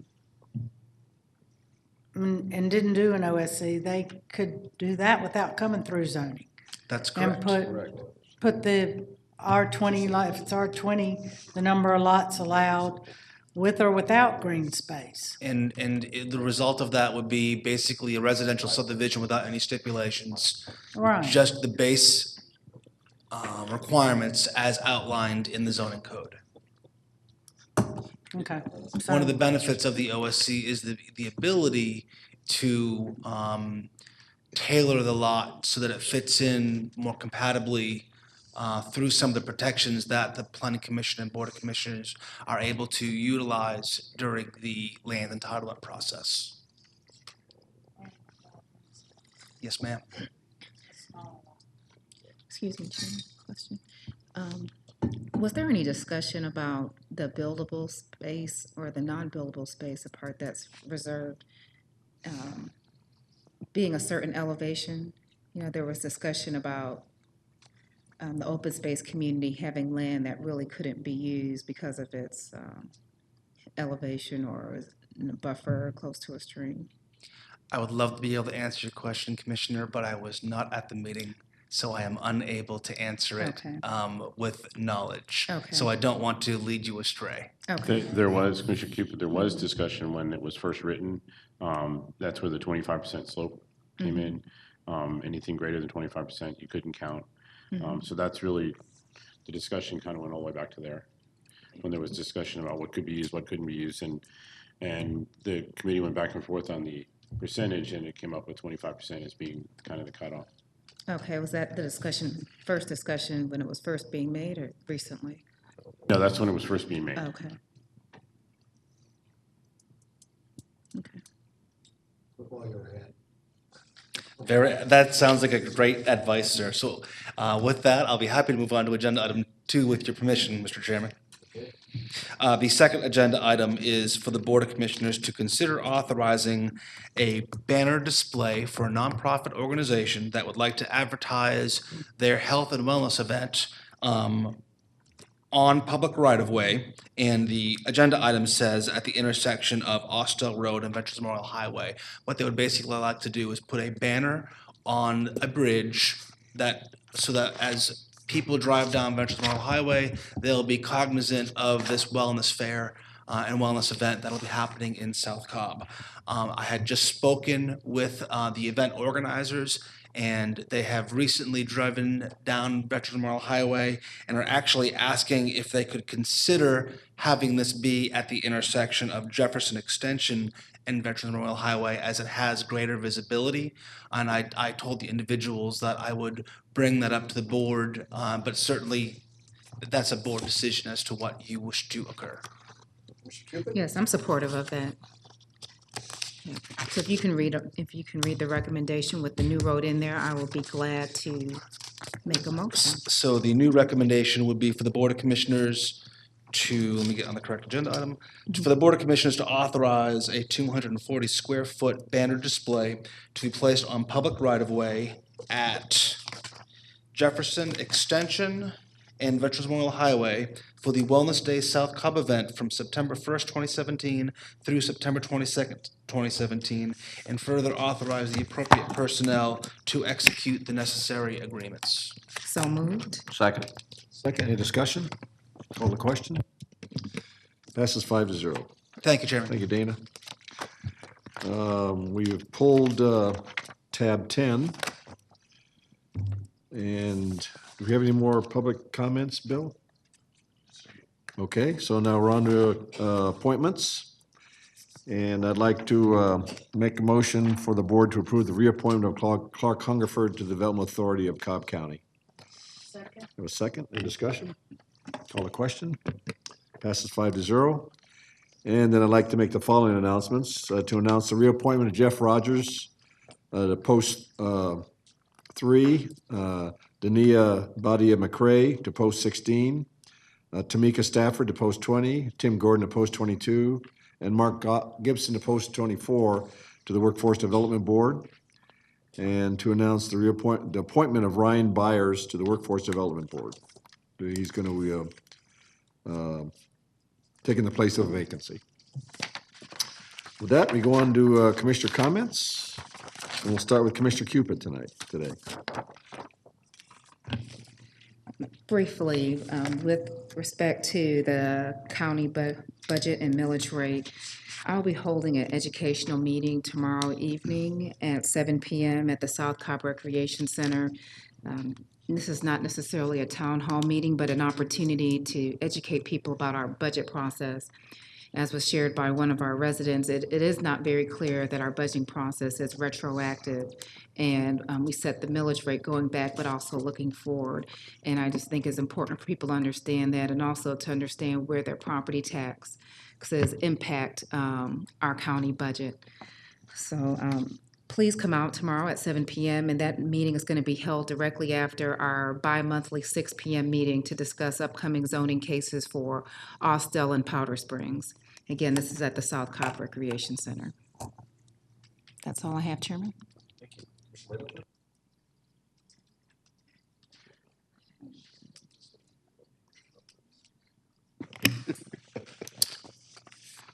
Thank you, sir. I'm getting over this stuff. I have a couple announcements. First is the Cobb Police Department wants to announce that the Cobb County Police Explorers won their 9th straight state championship at the 14th Annual Law Enforcement Explorer Georgia State Competition. 9th straight. So we'll have them here one evening to recognize them again. This year's event consisted of 25 teams throughout the state, and Sergeant Omar Lopez was elected Vice President of the Metro Atlanta region for Explorers. We're very proud of all their accomplishments. And last weekend, I had the honor to go out to our training facility where we hosted the Cobb County Police Motor Unit, hosted the 2017 Police and Fire Games motorcycle competition. It was very interesting. We had 2 officers, Officer Tyler Selva and Jamie Morris, that were the overall winners, taking both first and second place. The partner ride, we had 2 officers, Officer Selva and Sergeant Garrett taking the first place and Jamie Morris second place. And then we won the slow ride. And if you don't know what the slow ride is, it is you get on your motorcycle and see how slow you can go within a rectangular box without dropping it. The box? In the box. Drop it, yeah. I'll show you one day, sir. But we took all 3 places on that, and it's pretty good competition to watch. And we're in discussions with the state games about hosting the complete thing again next year in conjunction with Cobb Travel and Tourism. I know Fire has theirs every year, sometimes here, and it brings lots of participants. So congratulations to our police explorers and our police motor unit. Thank you. Commissioner Weatherford, Commissioner Burrow? Thank you. I'd first like to say congratulations to the Lassiter Trojans, who dominated the undefeated Lambert Longhorns to a 10-5 victory and won the Georgia 6A, 7A state championship title for men's lacrosse. Way to go, Trojans. We're proud of you and all your hard work this season. Also, thank you to the Wingman Motorcycle Club of Cherokee County as they hosted the Skip Wells Memorial Ride on Saturday. It began at Sprayberry High School and ended at Southern Devil Harley-Davidson in Cartersville. And also, a thank you. No, I did not. Also, and we miss Captain Bob. He was supposed to be there with the Patriot Guard riders, who did a great job as well. Also, thank you to Congresswoman Karen Handel and Health and Human Services Secretary Tom Price, the commissioners that attended, and the chairman yesterday at the Marietta Sprayberry Sandy Plains Post Office, which was renamed in honor of Lance Corporal Skip Wells. I'm grateful to his mom, Kathy, and the family that attended and gave such kind words in honor of Skip. And the new Skip Wells Post Office is located at 2886 Sandy Plains Road. And as we approach the 2-year anniversary of the Fallen Five in Chattanooga, this Sunday, July 16th. Please keep the families of these 5 servicemen who made the ultimate sacrifice for us in your prayers. And thank all our veterans and servicemen for their, what they do for us, protecting our freedoms every day. And I'd also, he was here earlier, like to welcome back Gary Whitty from our communications department and let him know how much we appreciate his service to this country. And we're glad he's back with us safe and sound. Thank you. Commissioner Ott? I just have 2 things, Mr. Chairman. First is congratulations to Commissioner Cupid for her selection to the newest leadership Cobb class. She's going to learn a lot about the county and make some good friends. I was trying to be nice. You two behave. He has spoken. The other thing is, as everyone knows, last Friday, we had a difficult situation here in the county, and I just want to reiterate and shout out for the police team. It was an unfortunate outcome. I know that's not what we wanted it to be, but the police did a tremendous job. The hostages were all released safe and unharmed. Also want to thank WSB. I've had 2 veterans reach out already as a result of the news report that they've done. And as mentioned on there, you know, the veterans out there, we have things that we can help you. If you need help, call us, because we don't want to go into the direction that we went on Friday. Thank you. Great words, Commissioner. Just a couple things. First of all, I want to mention the Africa Heritage Center, which we opened up last 2 weeks ago. It's a center that's going to provide information about cultural,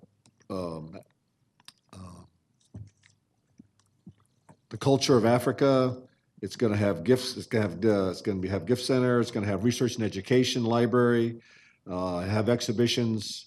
It was an incredibly well thought out center, and I look forward to being another one of the prize jewels we have in Cobb County, where people come here to see one of these venues and learn about a continent that has had a significant impact on America in our past and certainly in our present and hopefully in our future. The last thing is that in an effort to stay in touch, I'll be hosting 4 town halls about the proposed millage rate increases starting next Monday night. I'll have one on Monday night, Wednesday night, Saturday morning, and then the following Monday before the 25th evening hearing. And that's for me to get out there along with our commissioners, that those are in town. I apologize for not having this thought sooner where I could get all the commissioners to attend this. But I certainly want to take the message of what we're doing here out to the community. So I'll be hosting these town halls. Please go to the website and they'll have a time and location for those town halls.